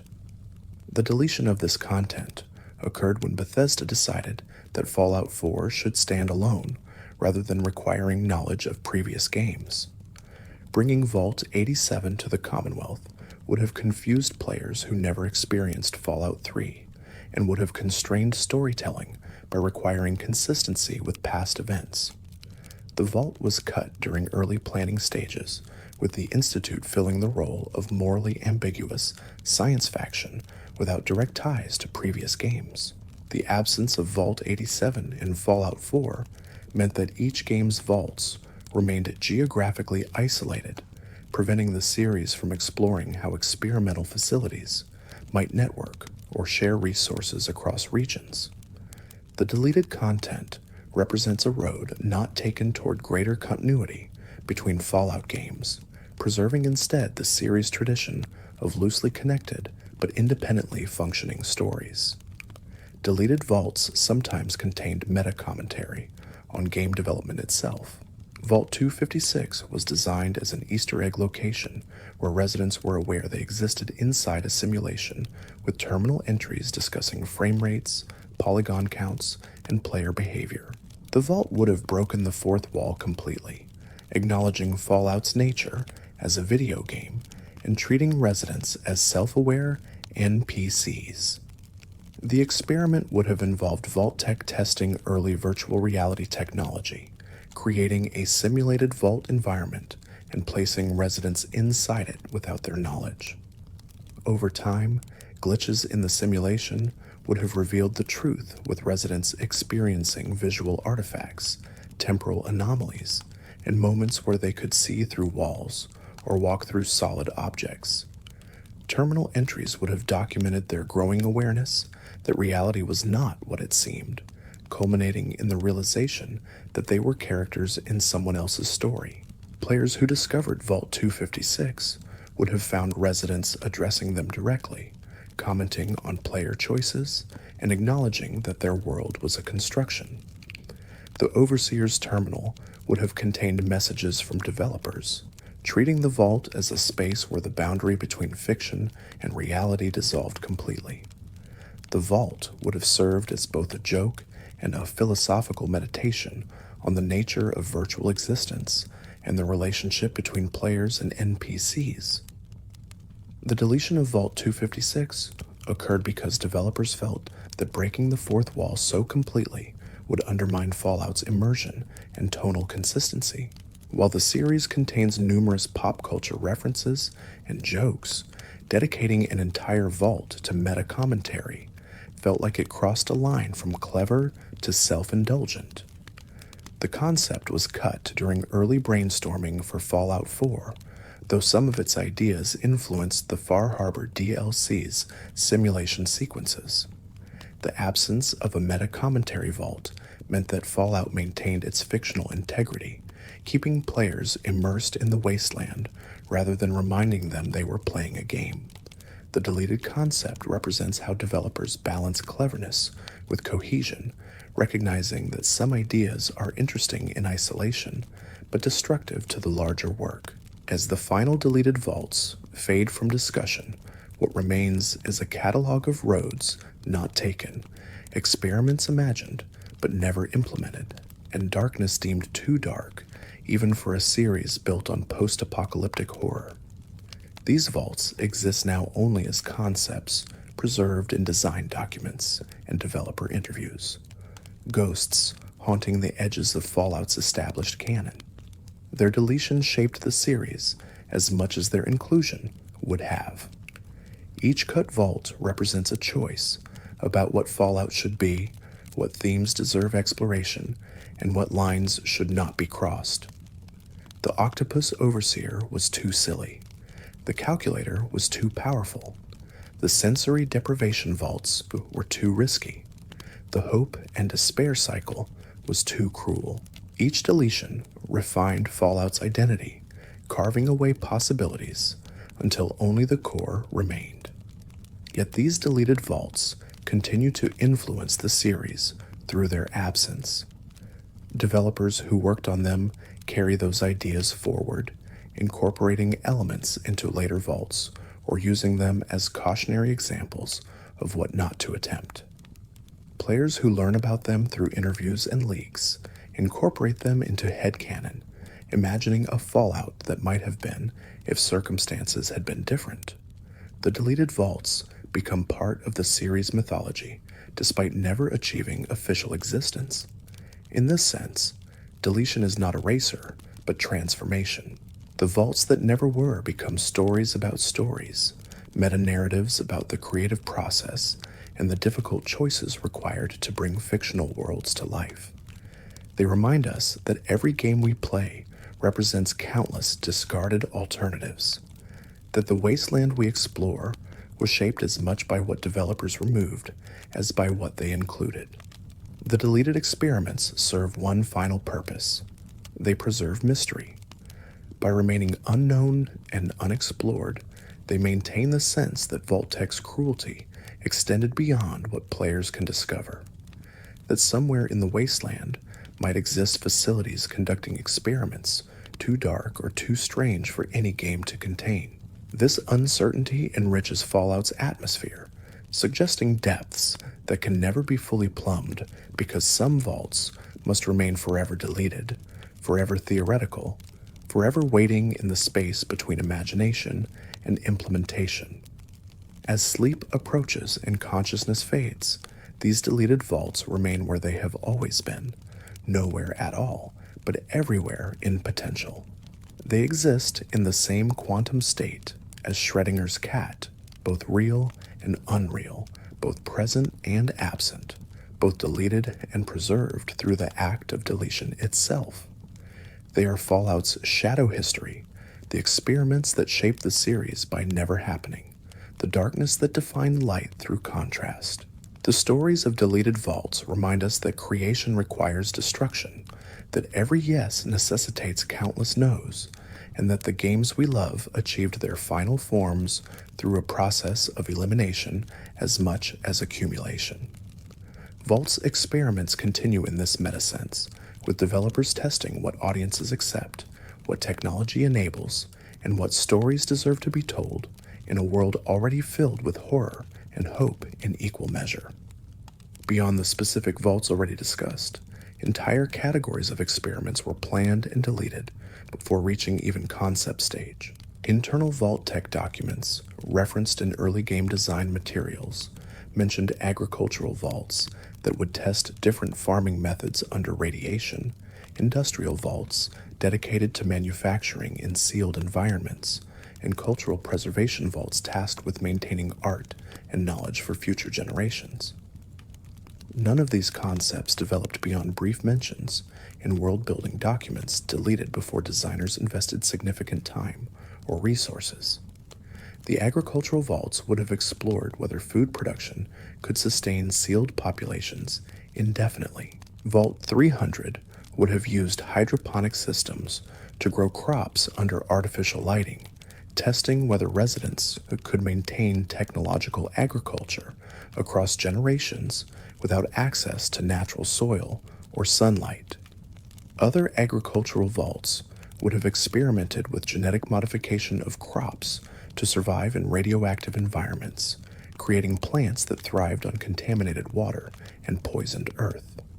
Terminal entries would have documented the challenges of maintaining agricultural knowledge when children grew up never seeing natural farms or understanding seasonal cycles.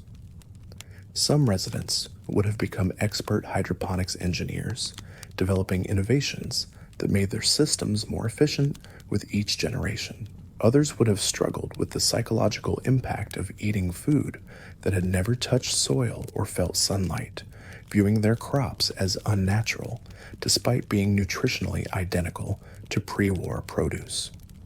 The deletion of agricultural vaults occurred when developers realized that food production was too technical and mundane to support interesting gameplay or storytelling.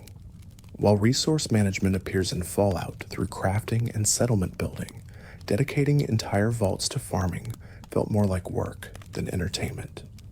The concepts were abandoned during early brainstorming with agricultural themes distributed to minor elements like the Grey Garden settlement in Fallout 4, where robots tend crops. Industrial vaults would have focused on manufacturing and production, testing whether sealed populations could maintain industrial capacity without access to external resources.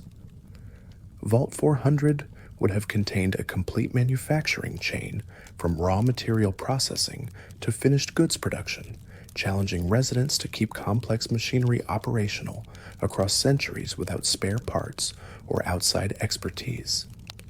The experiment would have measured how long industrial civilization could persist in isolation before critical systems failed beyond residents' ability to repair them. Terminal entries would have documented the gradual loss of manufacturing capacity as specialized knowledge disappeared with each generation. Early logs would show residents maintaining sophisticated production lines, manufacturing everything from tools to electronics. Later entries would reveal declining output as machines broke down and residents lacked the expertise to fix them. By the time players discovered these industrial vaults, they would have regressed to pre-industrial technology, with residents using hand tools and manual labor to produce goods their ancestors created with automated systems. The machinery would still fill vast chambers, silent monuments to technological regression and the fragility of industrial civilization. When cut off from broader networks of trade and knowledge exchange, the deletion of industrial vaults occurred because they required extensive environmental storytelling through machinery and manufacturing processes that would have been expensive to model and program. The concept also overlapped significantly with existing Institute content, which already explored themes of technological preservation and manufacturing in isolation. Developers chose to cut industrial vaults during early planning, focusing instead on vaults with clearer narrative hooks and more immediately disturbing experiments. Cultural preservation vaults represented another deleted category, facilities dedicated to maintaining pre-war knowledge and art for future generations. Vault 500 would have housed the world's largest collection of books, films, music, and art, tasked with preserving human culture through the apocalypse. The experiment would have tested whether a community dedicated entirely to preservation could maintain its mission across generations or would eventually abandon cultural work in favor of more immediate survival concerns. Residents would have been selected for their expertise in various cultural fields, including librarians, archivists, musicians, and artists. The vault would have contained climate-controlled storage for fragile materials, performance spaces for music and theater, and studios for creating new art inspired by pre-war works. Terminal entries would have documented debates about whether the vault's mission was preservation or creation, whether residents should maintain culture exactly as it existed before the war or allow it to evolve in response to new circumstances. Some residents would have become fundamentalists, insisting that cultural works must be preserved without alteration or interpretation, treating pre-war art as sacred texts that should not be changed. Others would have embraced innovation, creating new works that blended pre-war influences with post-war experiences, arguing that living culture must evolve or die. The tension between preservation and innovation would have defined the vault's social dynamics, creating factions that viewed culture as either museum piece or living tradition. The deletion of cultural preservation vaults occurred because they lacked the immediate horror or tragedy that defined more memorable vaults. While thematically interesting, a vault dedicated to books and art felt too peaceful for a series built on dark experiments and human suffering. Developers briefly considered implementing such a vault in Fallout 4 as a contrast to more disturbing locations, but ultimately decided that cultural preservation worked better as background lore than playable content. The absence of cultural vaults meant that Fallout's approach to pre-war culture remained fragmentary, with knowledge preserved through scattered holotapes and terminal entries, rather than dedicated institutions. This fragmentation reinforced themes of loss and discontinuity, showing that culture survived the apocalypse not through careful preservation, but through random chance and individual memory. Some deleted vaults explored economic systems rather than social or psychological experiments. Vault 600 was designed to test different resource distribution methods, dividing its population into sections that used capitalism, socialism, and barter systems simultaneously. Vault Tech wanted to observe which economic model produced the most stable society when resources were limited and trade with the outside world was impossible. The vault would have been physically divided into 3 sections, each one operating under different economic rules. The capitalist section would allow private property and market exchange, with residents earning currency through labor and trading it for goods. The socialist section would distribute resources equally regardless of individual contribution, ensuring everyone received basic necessities. The barter section would eliminate currency entirely, requiring residents to trade goods and services directly. Terminal entries would have documented the evolution of each economic system under fault conditions. The capitalist section might have developed wealth inequality, with some residents accumulating resources while others struggled.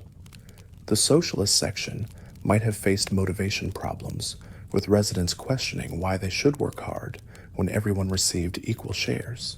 The barter section might have created complex trading networks, where social capital became more valuable than material goods. By the time players discovered Vault 600, the 3 sections would have either merged into a hybrid system or separated completely with walls between sections and minimal interaction. The Overseer's terminal would have contained Vault-Tech's analysis of which system worked best, though the data would have been inconclusive, showing that success depended more on leadership and social cohesion than economic structure. The deletion of Vault 600 occurred when writers realized that economic systems were too abstract to create compelling gameplay or emotional narrative. While Fallout contains economic themes through its currency systems and faction conflicts, dedicating an entire vault to comparing economic models felt more like an economics textbook than entertainment. The concept was cut during early script development, with economic themes distributed to faction design, rather than concentrated in a single location.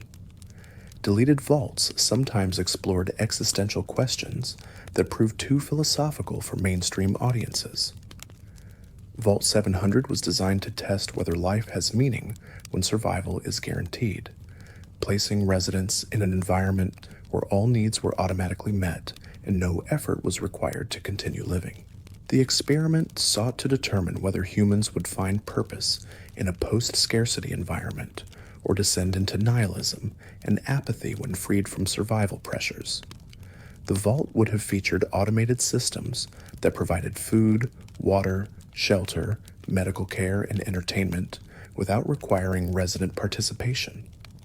Residents would wake each day to find their needs already satisfied, their work unnecessary, their contributions meaningless to their continued existence.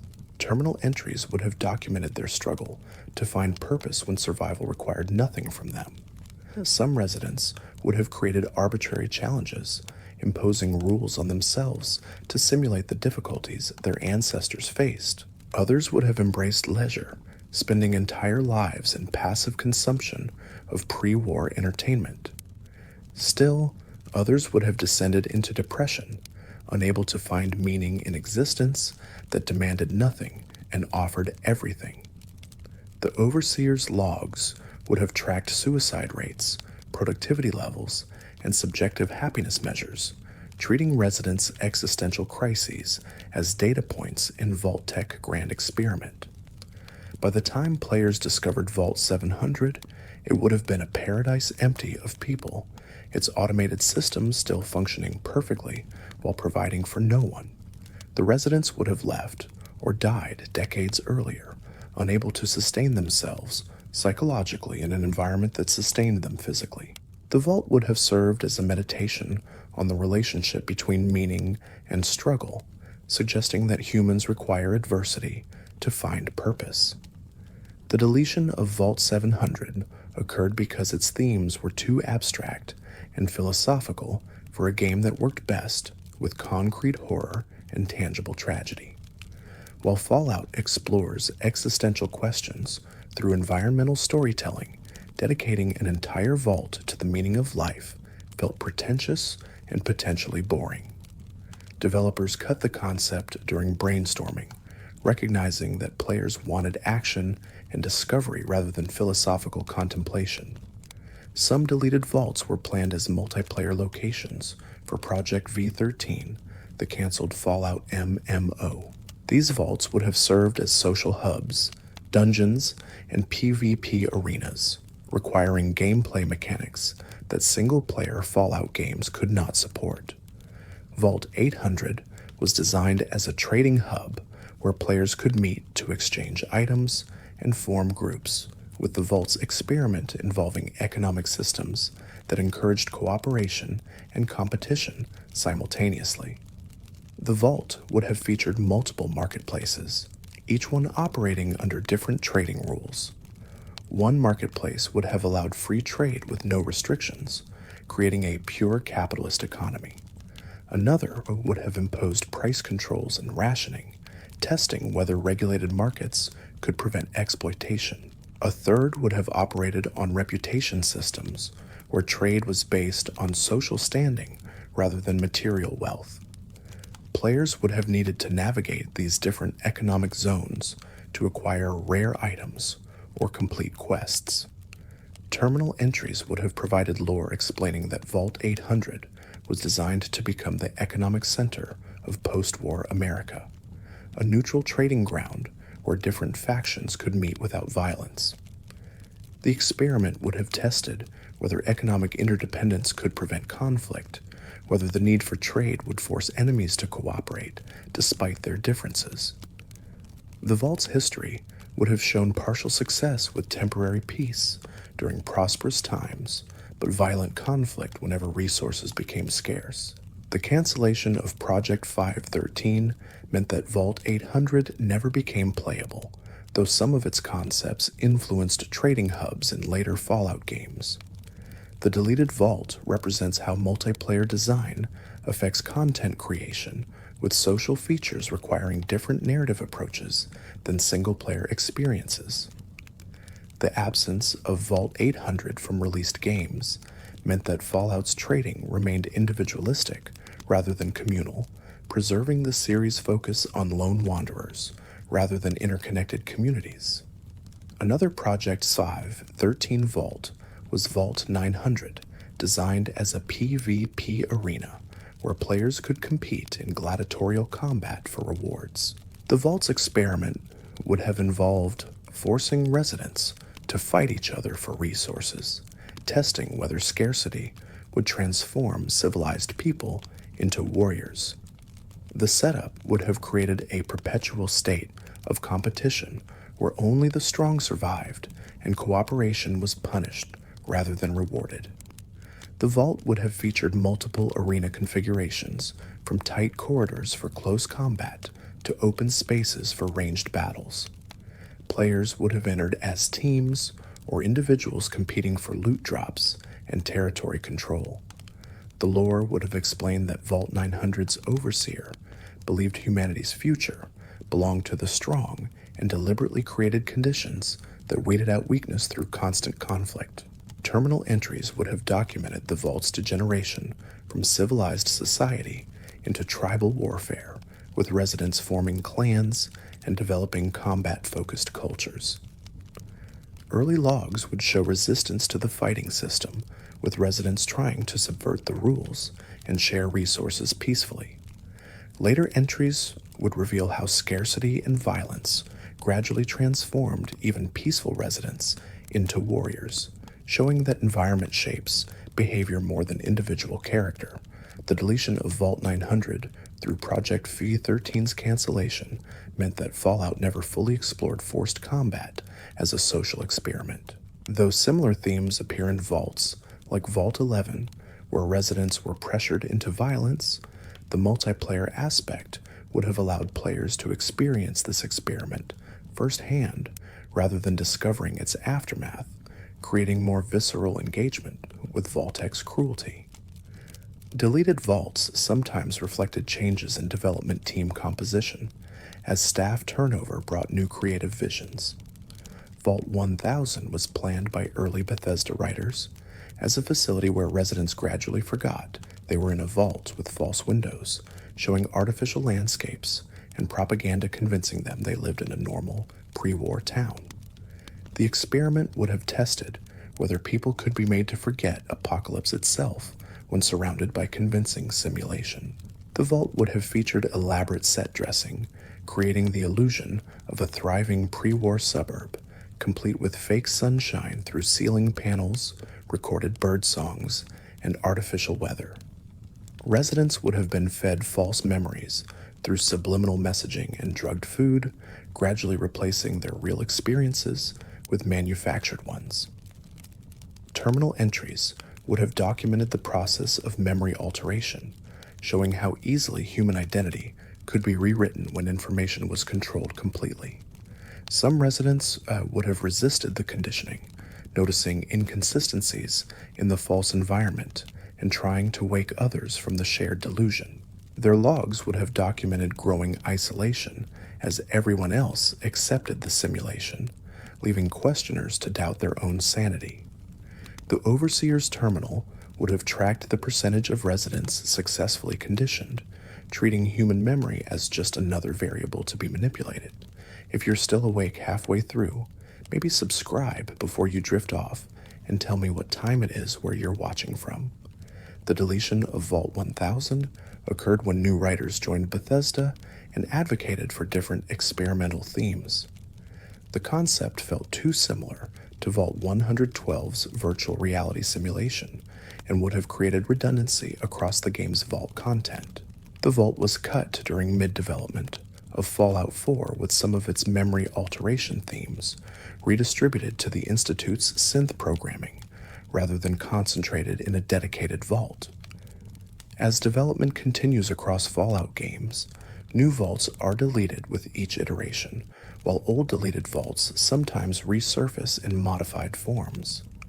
This cycle of creation and deletion reflects game development's iterative nature, where ideas are proposed, tested, and either implemented or discarded based on changing priorities and technological capabilities. The deleted vaults form a shadow library of concepts that might return in future games if circumstances align correctly. Some deleted content exists in accessible but unused form within released games. Cut from final builds, but remaining in game files where modders can discover and restore them. Vault-Tec Workshop's cut content included several experiments too dark for the base game stored in dialogue files and quest scripts, but never enabled for players. These experiments involved permanent psychological damage to settlers, forced medical experimentation, and scenarios where players could torture subjects for scientific data. One cut experiment involved testing pain tolerance by gradually increasing electrical shocks delivered through modified vault suits. Settlers would have been fitted with suits that administered shocks during specific activities, measuring how long they continued performing tasks despite escalating pain.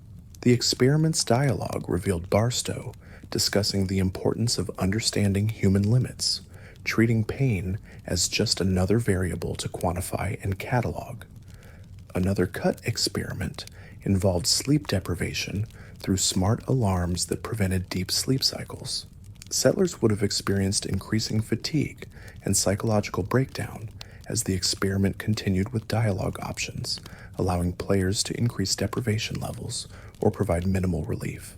The content was deleted when playtesting revealed that watching settlers deteriorate created discomfort without meaningful gameplay rewards. These deleted experiments remain in Fallout 4's files as remnants of a darker vision for Vault 88, accessible through console commands and mods, but never intended for standard gameplay. Their existence demonstrates how content can be simultaneously deleted and preserved, removed from official experience, while remaining technically present in game code. Deleted vaults often influenced the design of vaults that did reach final games with cut concepts, providing inspiration for implemented content. Vault 11's Sacrifice Lottery borrowed elements from several deleted vaults that explored forced choices and moral compromise. The claustrophobic horror of Vault 92's Sonic Experiments drew from cut content about sensory manipulation and psychological torture. Each implemented vault carries traces of deleted ancestors, ideas that were refined and reshaped until they became palatable for release. This genealogy of deletion means that even cut content shapes the player experience indirectly. When players encounter Vault 11's election system, they experience a refined version of concepts that appeared in deleted vaults about forced voting and collective decision-making. When they explore Vault 95's drug rehabilitation sabotage, they see echoes of cut experiments about trust and betrayal. The deleted vaults live on as genetic material in the DNA of implemented content. Some developers have spoken publicly about deleted vaults in interviews and behind-the-scenes materials, providing glimpses into concepts that never reached players. Todd Howard mentioned the underwater octopus vault in a Reddit AMA, describing it as one of his favorite cut ideas. Other developers have referenced vaults involving weather control, time loops, and experimental fusion reactors, all deleted for various technical or narrative reasons. These developer comments create a parallel Fallout canon of things that almost were concepts that exist in official statements, but not official games. Fans incorporate these deleted vaults into discussions and fan fiction, treating them as semi-canonical despite never appearing in playable form. The deleted content becomes part of Fallout mythology through these secondary sources, preserved in cultural memory, even though erased from game files. The process of deletion continues with each new Fallout release. Fallout 76 deleted numerous vault concepts during its troubled development, including vaults that would have featured more complex environmental storytelling, but were cut to focus on multiplayer systems. Fallout 4 deleted vaults during its shift from hardcore RPG to more accessible action game. New Vegas deleted vaults when Obsidian's 18-month development window forced brutal scope reductions. Each deletion represents a moment where developers chose between competing priorities, sacrificing individual pieces to preserve overall quality. The deleted vaults are casualties of these decisions, ideas that could not survive the constraints of budget, time, technology, or creative vision. Their deletion was necessary to create the games that were released, suggesting that what we do not see is as important as what we do. As these deleted vaults fade into the static between memory and forgetting, they serve their final purpose as reminders of possibility and limitation. They show that Fallout could have been many different things, that the wasteland we explore is just one version among infinite alternatives. Each deleted vault represents a branch point where the series might have diverged into stranger or darker territory, preserved as potential rather than actuality. The catalog of deleted vaults demonstrates both vault tech's fictional cruelty and developers' real-world restraint, showing how imagination must be tempered by practical concerns and ethical boundaries. The vaults that were cut were often the most extreme, the most expensive, or the most uncomfortable, suggesting that deletion serves as quality control for both gameplay and thematic coherence. In the end, deleted vaults exist in superposition, simultaneously real and unreal, present and absent, influencing Fallout through their very absence. They are the experiments that never ran, the stories that were never told, the horrors that remained theoretical rather than experiential. They populate the wasteland's shadows, lurking just beyond the edge of what players can discover, forever deleted but never quite forgotten. The process of vault deletion reveals patterns in what developers choose to exclude. Vaults exploring body horror were often cut for being too visceral, while those examining philosophical questions were deemed too abstract. Technical limitations eliminated vaults requiring complex systems, and narrative concerns removed vaults that disrupted pacing or created plot holes. Each deletion followed invisible rules about what Fallout should be, rules that evolved across games and developers. Vault 2200 represents one such technical casualty, a facility designed to change configuration in real time based on player choices. The vault would have featured modular rooms that physically rearranged themselves, creating different layouts each time players entered.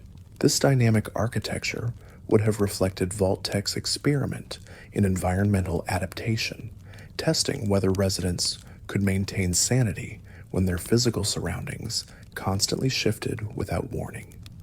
The experiment would have begun subtly with small changes to room arrangements that residents might attribute to faulty memory.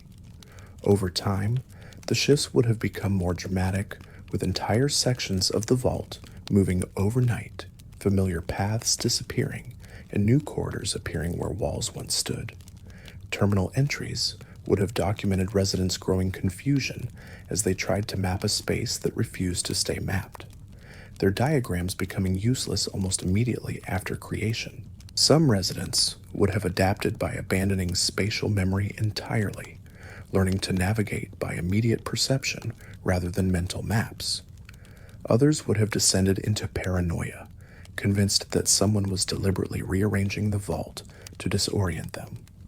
The Overseer's logs would have revealed that the reconfiguration followed programmed patterns designed to maximize psychological stress while maintaining basic functionality, ensuring residents never felt secure in their knowledge of their own home. By the time players discovered Vault 1200, the reconfiguration systems would have malfunctioned, leaving the vault frozen in a chaotic arrangement that made no architectural sense. Rooms would connect in impossible ways, corridors would lead to dead ends or loop back on themselves, and residents would have left behind notes describing their failed attempts to escape a maze that changed faster than they could learn it. The vault would have served as a meditation on the relationship between stability and sanity, showing how much humans depend on predictable environments for psychological security. The deletion of this vault occurred when developers realized that creating dynamically reconfiguring spaces required navigation systems and level design tools that did not exist in their engine. The technical challenges of making rooms physically move while maintaining playable path F-finding proved insurmountable within budget and time constraints. The concept was abandoned during early prototyping, though some of its ideas influenced vaults with confusing layouts, like Vault 22's overgrown corridors. Another technically ambitious deleted vault was Vault 1300, designed to feature full daylight cycles with different events occurring at specific times. The experiment would have tested whether imposing artificial temporal structure on sealed populations would create more or less social cohesion than allowing residents to develop their own schedules. The vault would have enforced strict day and night periods through lighting and alarm systems, punishing residents who violated temporal boundaries. Residents would have been required to sleep during designated night hours and work during designated days with automated security systems monitoring compliance. Those who stayed awake during night or slept during day would have faced escalating penalties from reduced rations to isolation and punishment cells. Terminal entries would have documented the clash between individual circadian rhythms and enforced schedules, showing how some residents physically could not adapt to the imposed timing regardless of consequences. The experiment would have revealed that human sleep patterns vary more than Vault Tech anticipated, with some residents naturally inclined toward early waking and others toward late sleeping. Forcing everyone onto identical schedules would have created chronic exhaustion and conflict as night people struggled through mandatory day activities while day people fought to stay awake during enforced night periods. The vault's social structure would have fractured along temporal lines, with early risers and night owls forming hostile factions. By the time players arrived, Vault 1300 would have been silent, its temporal enforcement systems still functioning, but controlling no one. The lights would still cycle through day and night. Alarms would still mark transition periods, and punishment cells would still lock automatically at designated times. Police tapes would reveal that residents eventually destroyed the enforcement mechanisms by sabotaging power systems, preferring to live in constant darkness rather than continue following artificial time. The deletion of temporal enforcement vaults occurred because implementing full daylight cycles with consequential gameplay would have required extensive scripting and AI programming that developers could not justify for a single location. The concept was cut during planning stages for Fallout New Vegas. Though similar themes appeared in the Sierra Madres' cloud-filled streets, where temporal navigation played minor environmental roles. Some deleted vaults explored themes that later became central to other games, suggesting that ideas migrate across franchises when they cannot find homes in their original series. Vault 1400 was designed around parasitic infection that slowly took over host bodies while preserving consciousness, essentially creating the concept that later appeared in The Last of Us, but was deemed too horrific for Fallout's established tone. The Vault's experiment would have involved deliberate infection with a fungal parasite engineered by Vault Tech scientists. Residents would have been told they were receiving vaccinations against radiation sickness, unaware that injections actually contained spores designed to colonize human tissue. The parasite would have grown slowly over years, gradually replacing organs and neural tissue while keeping hosts alive and conscious throughout the transformation. Terminal entries would have documented the infection's progression through detailed medical logs. Early entries would note minor symptoms dismissed as side effects from radiation exposure. Middle-stage logs would describe growing alarm as residents realized something was fundamentally wrong with their bodies, that they were changing in ways that defied medical explanation. Final entries would have been written by people who were no longer entirely human, their thoughts influenced by parasitic neural structures that altered cognition and emotion. The experiment's goal was to create a hybrid species that could survive in environments lethal to unmodified humans. Vault Tech hypothesized that if organic tissue could be replaced gradually With fungal structures capable of thriving in radiation, humanity might evolve a new form adapted to post-war conditions. The reality would have been far more horrific, with infected residents retaining enough humanity to understand what they were becoming, while being unable to stop the transformation. Players would have discovered Vault 1400, overtaken by fungal growth, its walls covered in organic matter, and its air thick with spores.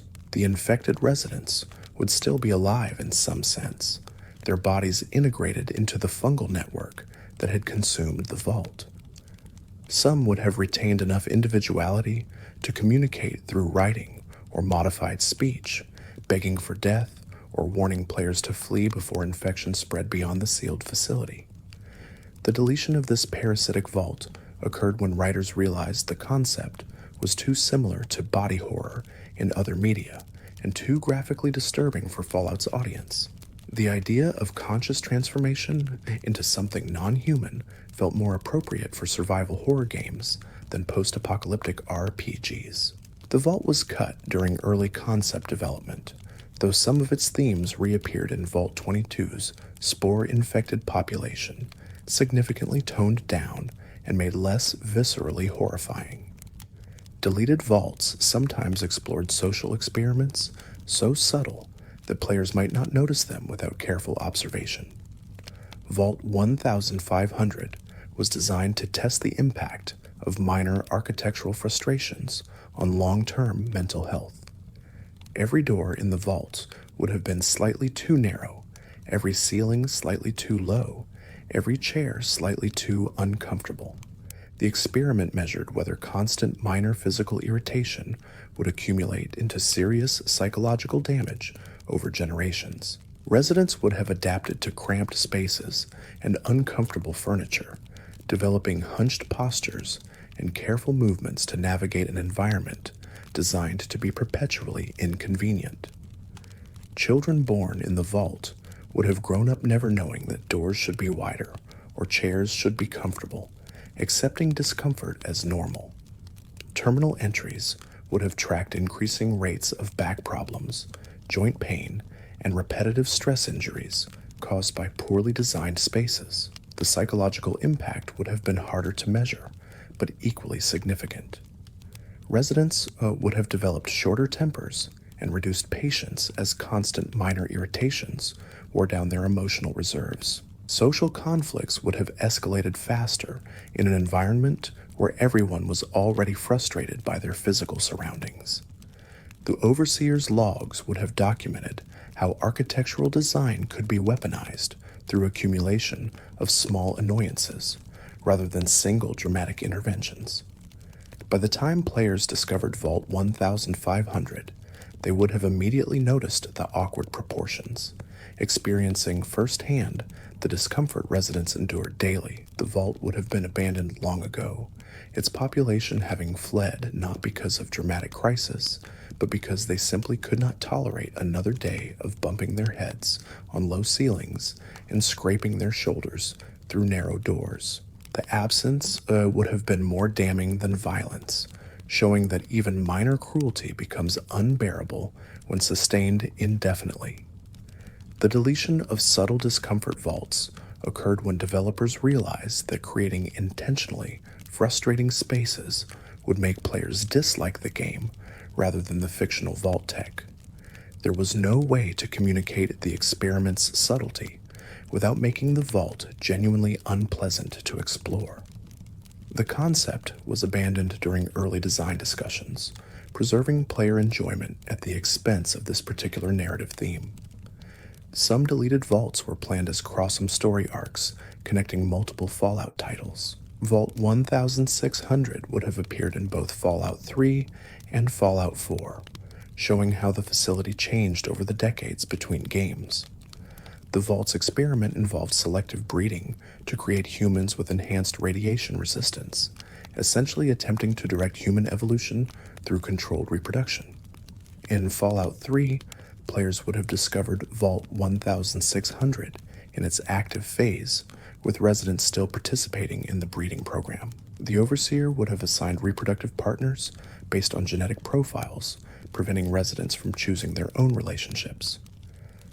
Children would have been raised communally and tested for radiation resistance, with those showing desired traits given better treatment while those lacking enhancement were marginalized.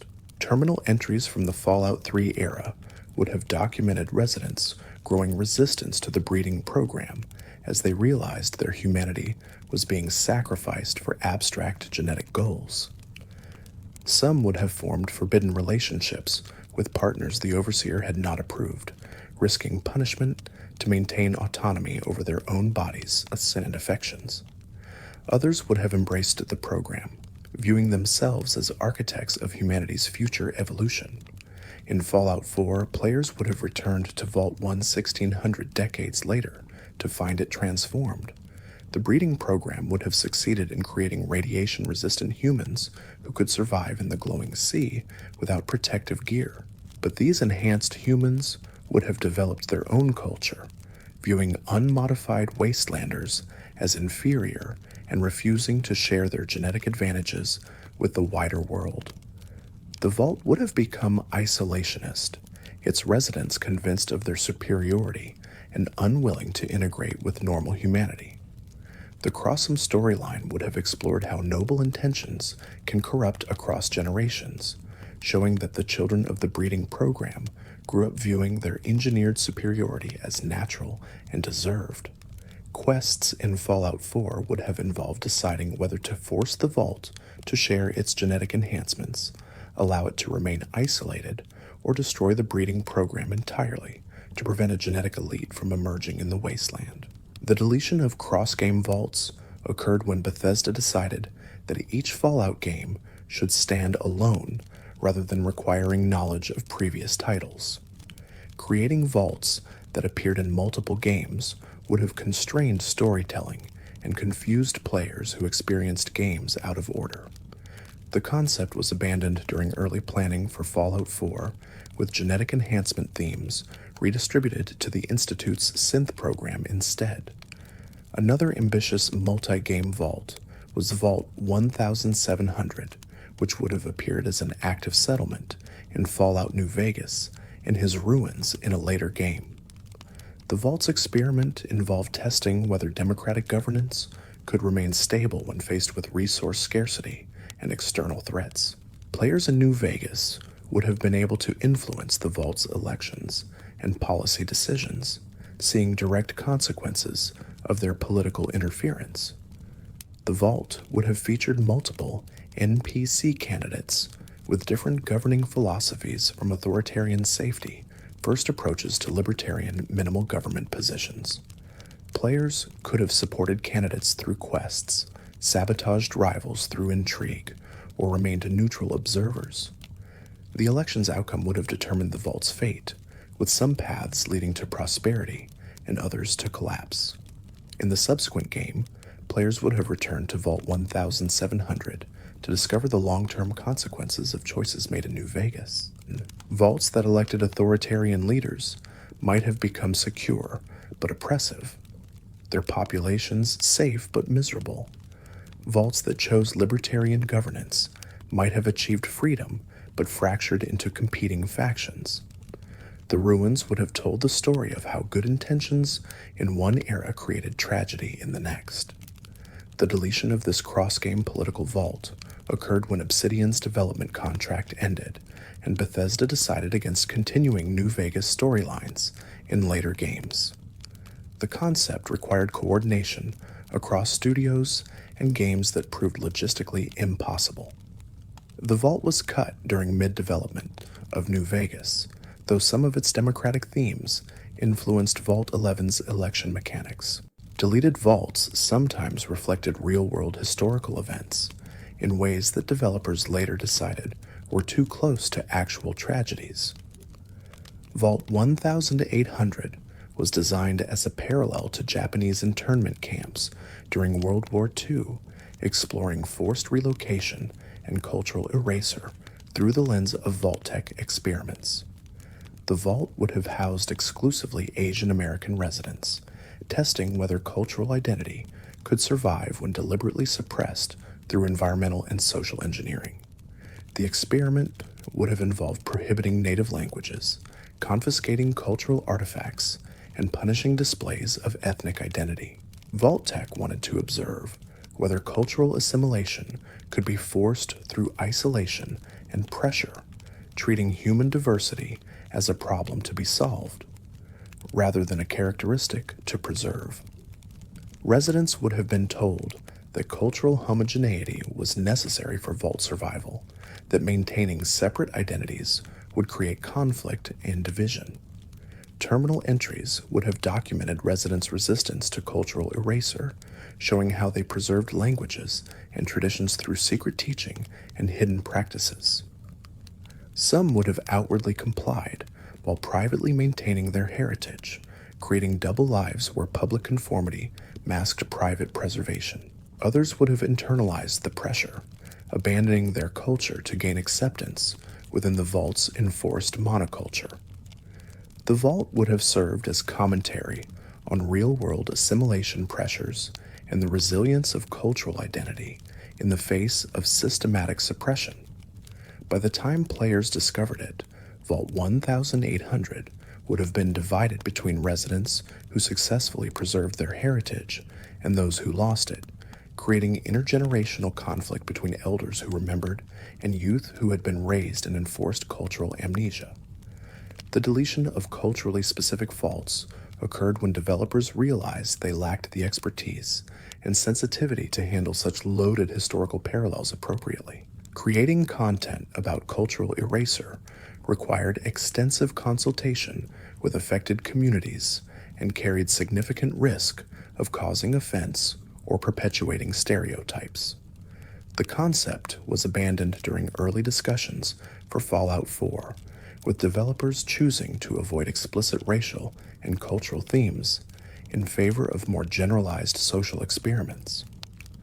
Some deleted vaults explored disability in ways that would have been groundbreaking if implemented sensitively, but risked being exploitative if handled poorly. Vault 1900 was designed to house exclusively deaf residents, testing whether a community without hearing could develop unique social structures and technologies adapted to visual communication. The experiment would have been Vault Tech's attempt to understand whether disability was truly limiting or whether environmental design determined capability. The Vault would have been built with visual alert systems replacing audio alarms, lighting patterns indicating different events, and architectural features supporting sign language communication. Residents would have developed a sophisticated visual culture where spoken language never appeared and all social interaction occurred through gesture, expression, and written word. Terminal entries would have been supplemented with video logs showing sign language conversations, requiring players to read subtitles rather than hear speech. The experiment would have revealed that the deaf community thrived when environments were designed for their needs rather than forcing them to adapt to hearing-centric spaces. The Vault would have developed technologies and social innovations that could benefit the wider wasteland if shared, showing that disability becomes ability when context changes. Players would have encountered descendants of the original deaf residents who maintained their visual culture even when integrating with the wider world.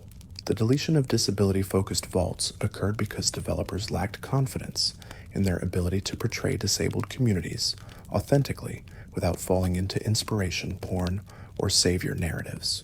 The technical challenges of implementing sign language animations and visual communication systems also proved daunting. The concept was cut during early planning, though some accessibility features in later Fallout games reflect awareness of these themes. Deleted vaults sometimes contained metatextual commentary that developers decided was too self-aware for the series tone. Vault 2000 was designed as a vault populated entirely by NPCs who believed they were player characters, treating their lives as quests and viewing random wastelanders as quest-giving NPCs. The experiment would have tested whether gamification of existence would make people happier or drive them insane as they tried to impose game logic on reality. Residents would have spoken in dialogue trees, offering quests to each other and treating daily activities as missions with experience point rewards. They would have assigned themselves character classes, distributed skill points based on activities, and maintained inventories of possessions organized by rarity and value. Terminal entries would have been written in quest log format, documenting life events as completed objectives and tracking relationship statuses through affinity meters. The vault would have been simultaneously hilarious and tragic, showing how game mechanics fail when applied to real existence. Residents would have struggled with the fact that life does not have clear objectives or guaranteed rewards, that relationships do not progress through simple affinity gains, and that death is permanent rather than accompanied by reload options. Some would have broken down when confronted with the gap between game logic and reality, unable to reconcile their belief system with actual experience.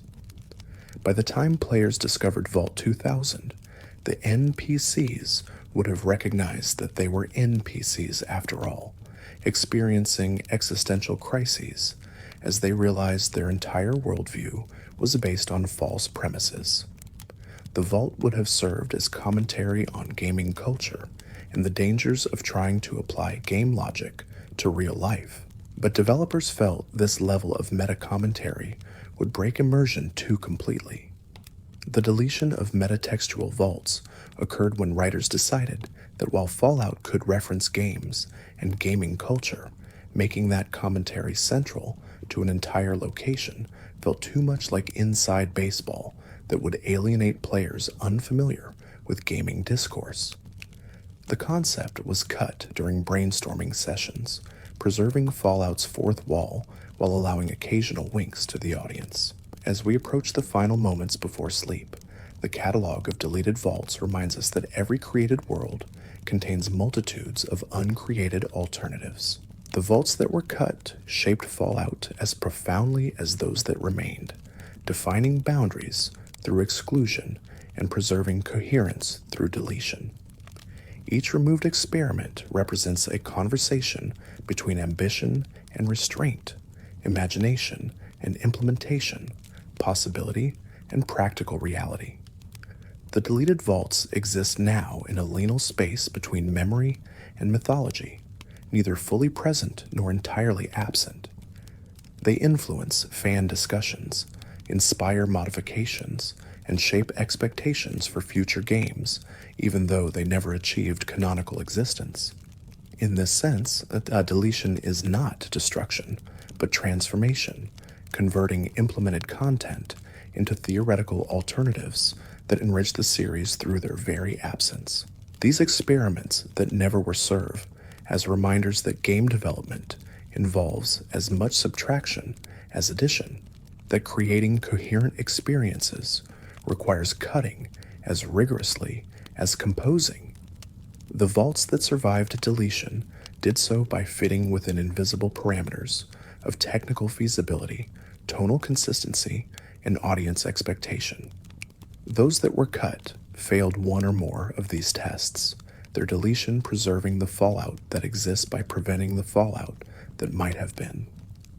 The legacy of deleted vaults extends beyond individual concepts to entire design philosophies that were explored and abandoned. Early Fallout developers experimented with procedurally generated vaults that would create unique experiments for each playthrough, ensuring no two players experienced identical vault tech horrors. This ambitious system would have drawn from databases of experimental variables, combining them into configurations that maintained narrative coherence while providing endless variety. The procedural vault system would have included templates for different experiment types, from social manipulation to environmental stress to technological dependence. Each template would have contained variables that could be randomized, such as population size, resource availability, and experiment duration. The system would have generated terminal entries and environmental storytelling appropriate to each unique configuration, creating vaults that felt handcrafted despite being algorithmically assembled. Prototype versions of this system existed in early builds of Fallout 3, generating vaults with randomized experiments that sometimes produced brilliant combinations and sometimes created nonsensical contradictions. One generated vault featured residents who were simultaneously overpopulated and isolated, trapped in crowds yet unable to form social bonds. Another created an experiment about food scarcity in a vault with abundant hydroponics, undermining the narrative through mechanical contradiction. The deletion of procedural vault generation occurred when developers realized that algorithmic storytelling could not match the emotional impact of carefully crafted narratives. Random combinations might produce mechanical variety, but failed to create the thematic resonance that made memorable vaults work. The system was abandoned during mid-development of Fallout 3, with developers choosing to create fewer vaults with more deliberate design rather than many vaults with variable quality. The abandoned procedural system represents a fork in Fallout's development, where the series might have prioritized replayability over narrative craft. The deletion of this approach meant that each vault became a unique story rather than a variation on themes, preserving the series' emphasis on environmental storytelling and coherent world building at the expense of mechanical variety. Another deleted design philosophy involved creating vaults that players could influence and observe changing over time.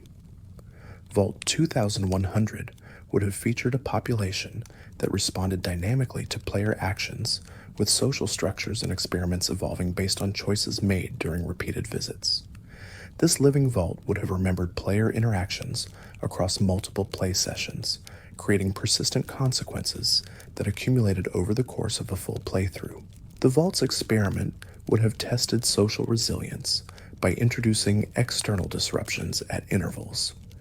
Players would have arrived as the first disruption, their very presence forcing residents to adapt to an outsider who brought news and items from the wasteland. Subsequent visits would show how the community had changed in response to previous interactions, with residents developing new social norms and power structures influenced by what players had done or said. Terminal entries would have been written in real time between visits, documenting reactions to player actions and debates about how to interpret outsider behavior.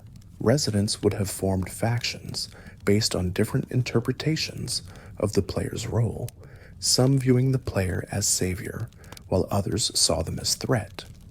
The dynamic nature of these responses would have created emergent narratives unique to each playthrough. The deletion of dynamically evolving vaults occurred because implementing persistent social systems required AI and narrative tracking beyond the engine's capabilities. Creating meaningful responses to player actions demanded complex scripting that would have consumed resources needed for other features. The concept was cut during planning stages for Fallout 4, though some of its ideas influenced settlement systems or player actions that had limited impacts on community development. Some deleted vaults explored alternative history through speculation about what might have happened if different decisions had been made before the Great War. Vault 2200 would have featured residents who believed the nuclear war never occurred, living in a sealed environment designed to convince them that the year was still 2076 and the world outside remained intact. The experiment tested whether entire populations could be made to reject observable reality when surrounded by convincing false information. The vault would have featured elaborate set decoration, creating the illusion of a thriving pre-war world with fake news broadcasts, artificial sunlight showing clear skies, and carefully controlled information, suggesting that life continued normally outside.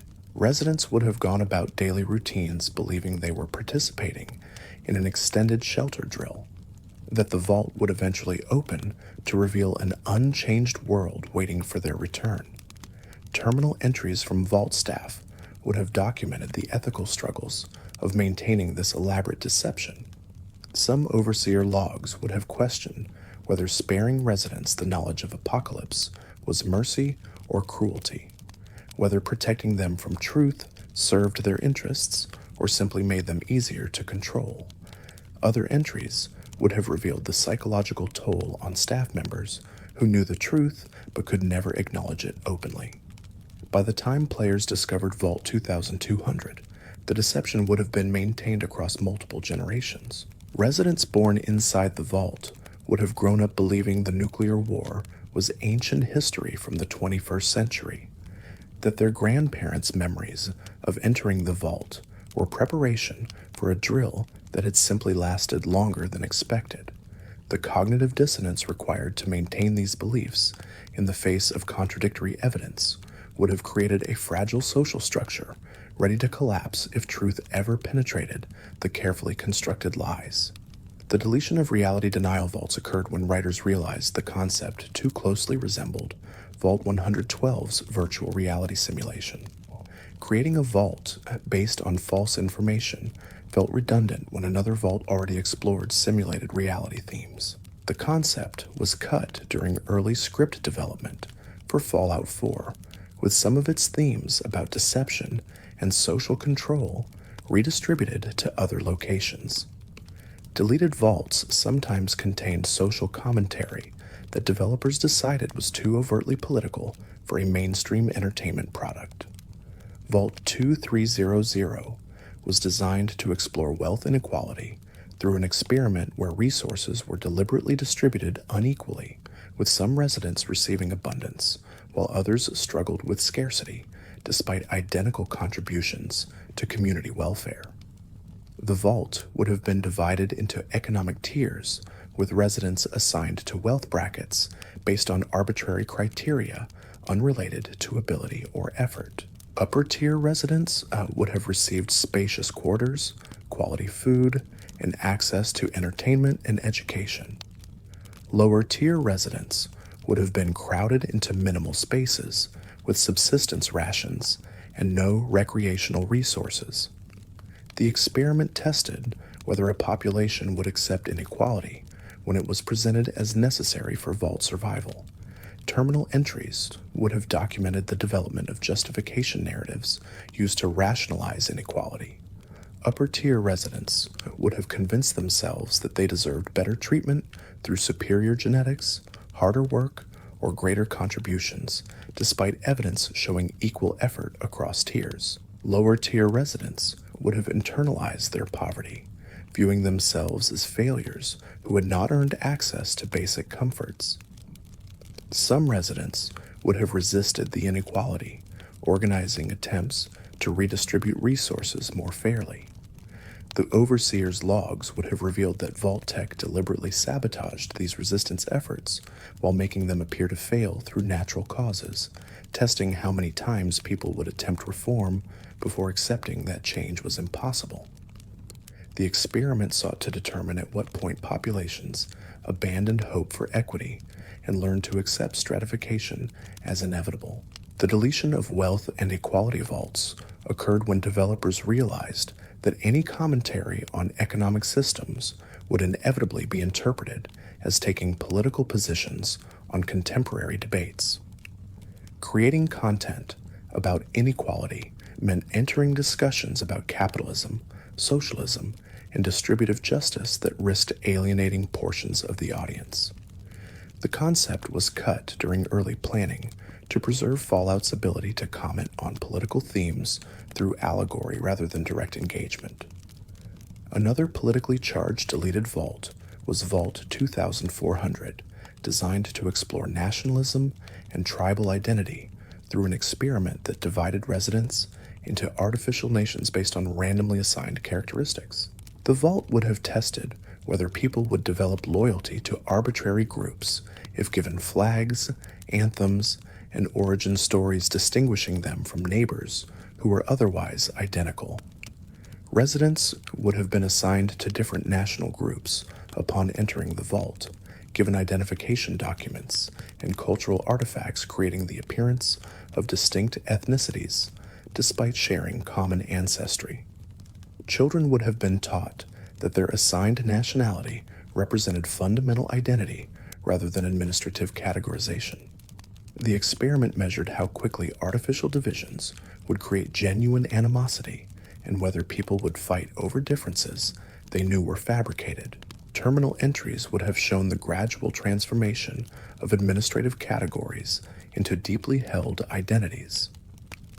Early logs would have residents joking about their assigned nationalities, treating them as harmless game. Later entries would show increasing seriousness as people began believing in the significance of their group memberships, defending national honor and viewing other groups as rivals or threats. Final entries would have documented violence between groups whose only real difference was the color of their identification badges. The deletion of nationalism experiments occurred because developers felt that commenting on ethnic identity and tribal violence was too sensitive for a video game, particularly one that might be played by people in regions experiencing actual ethnic conflict. The risk of being perceived as trivializing real-world suffering outweighed the value of social commentary.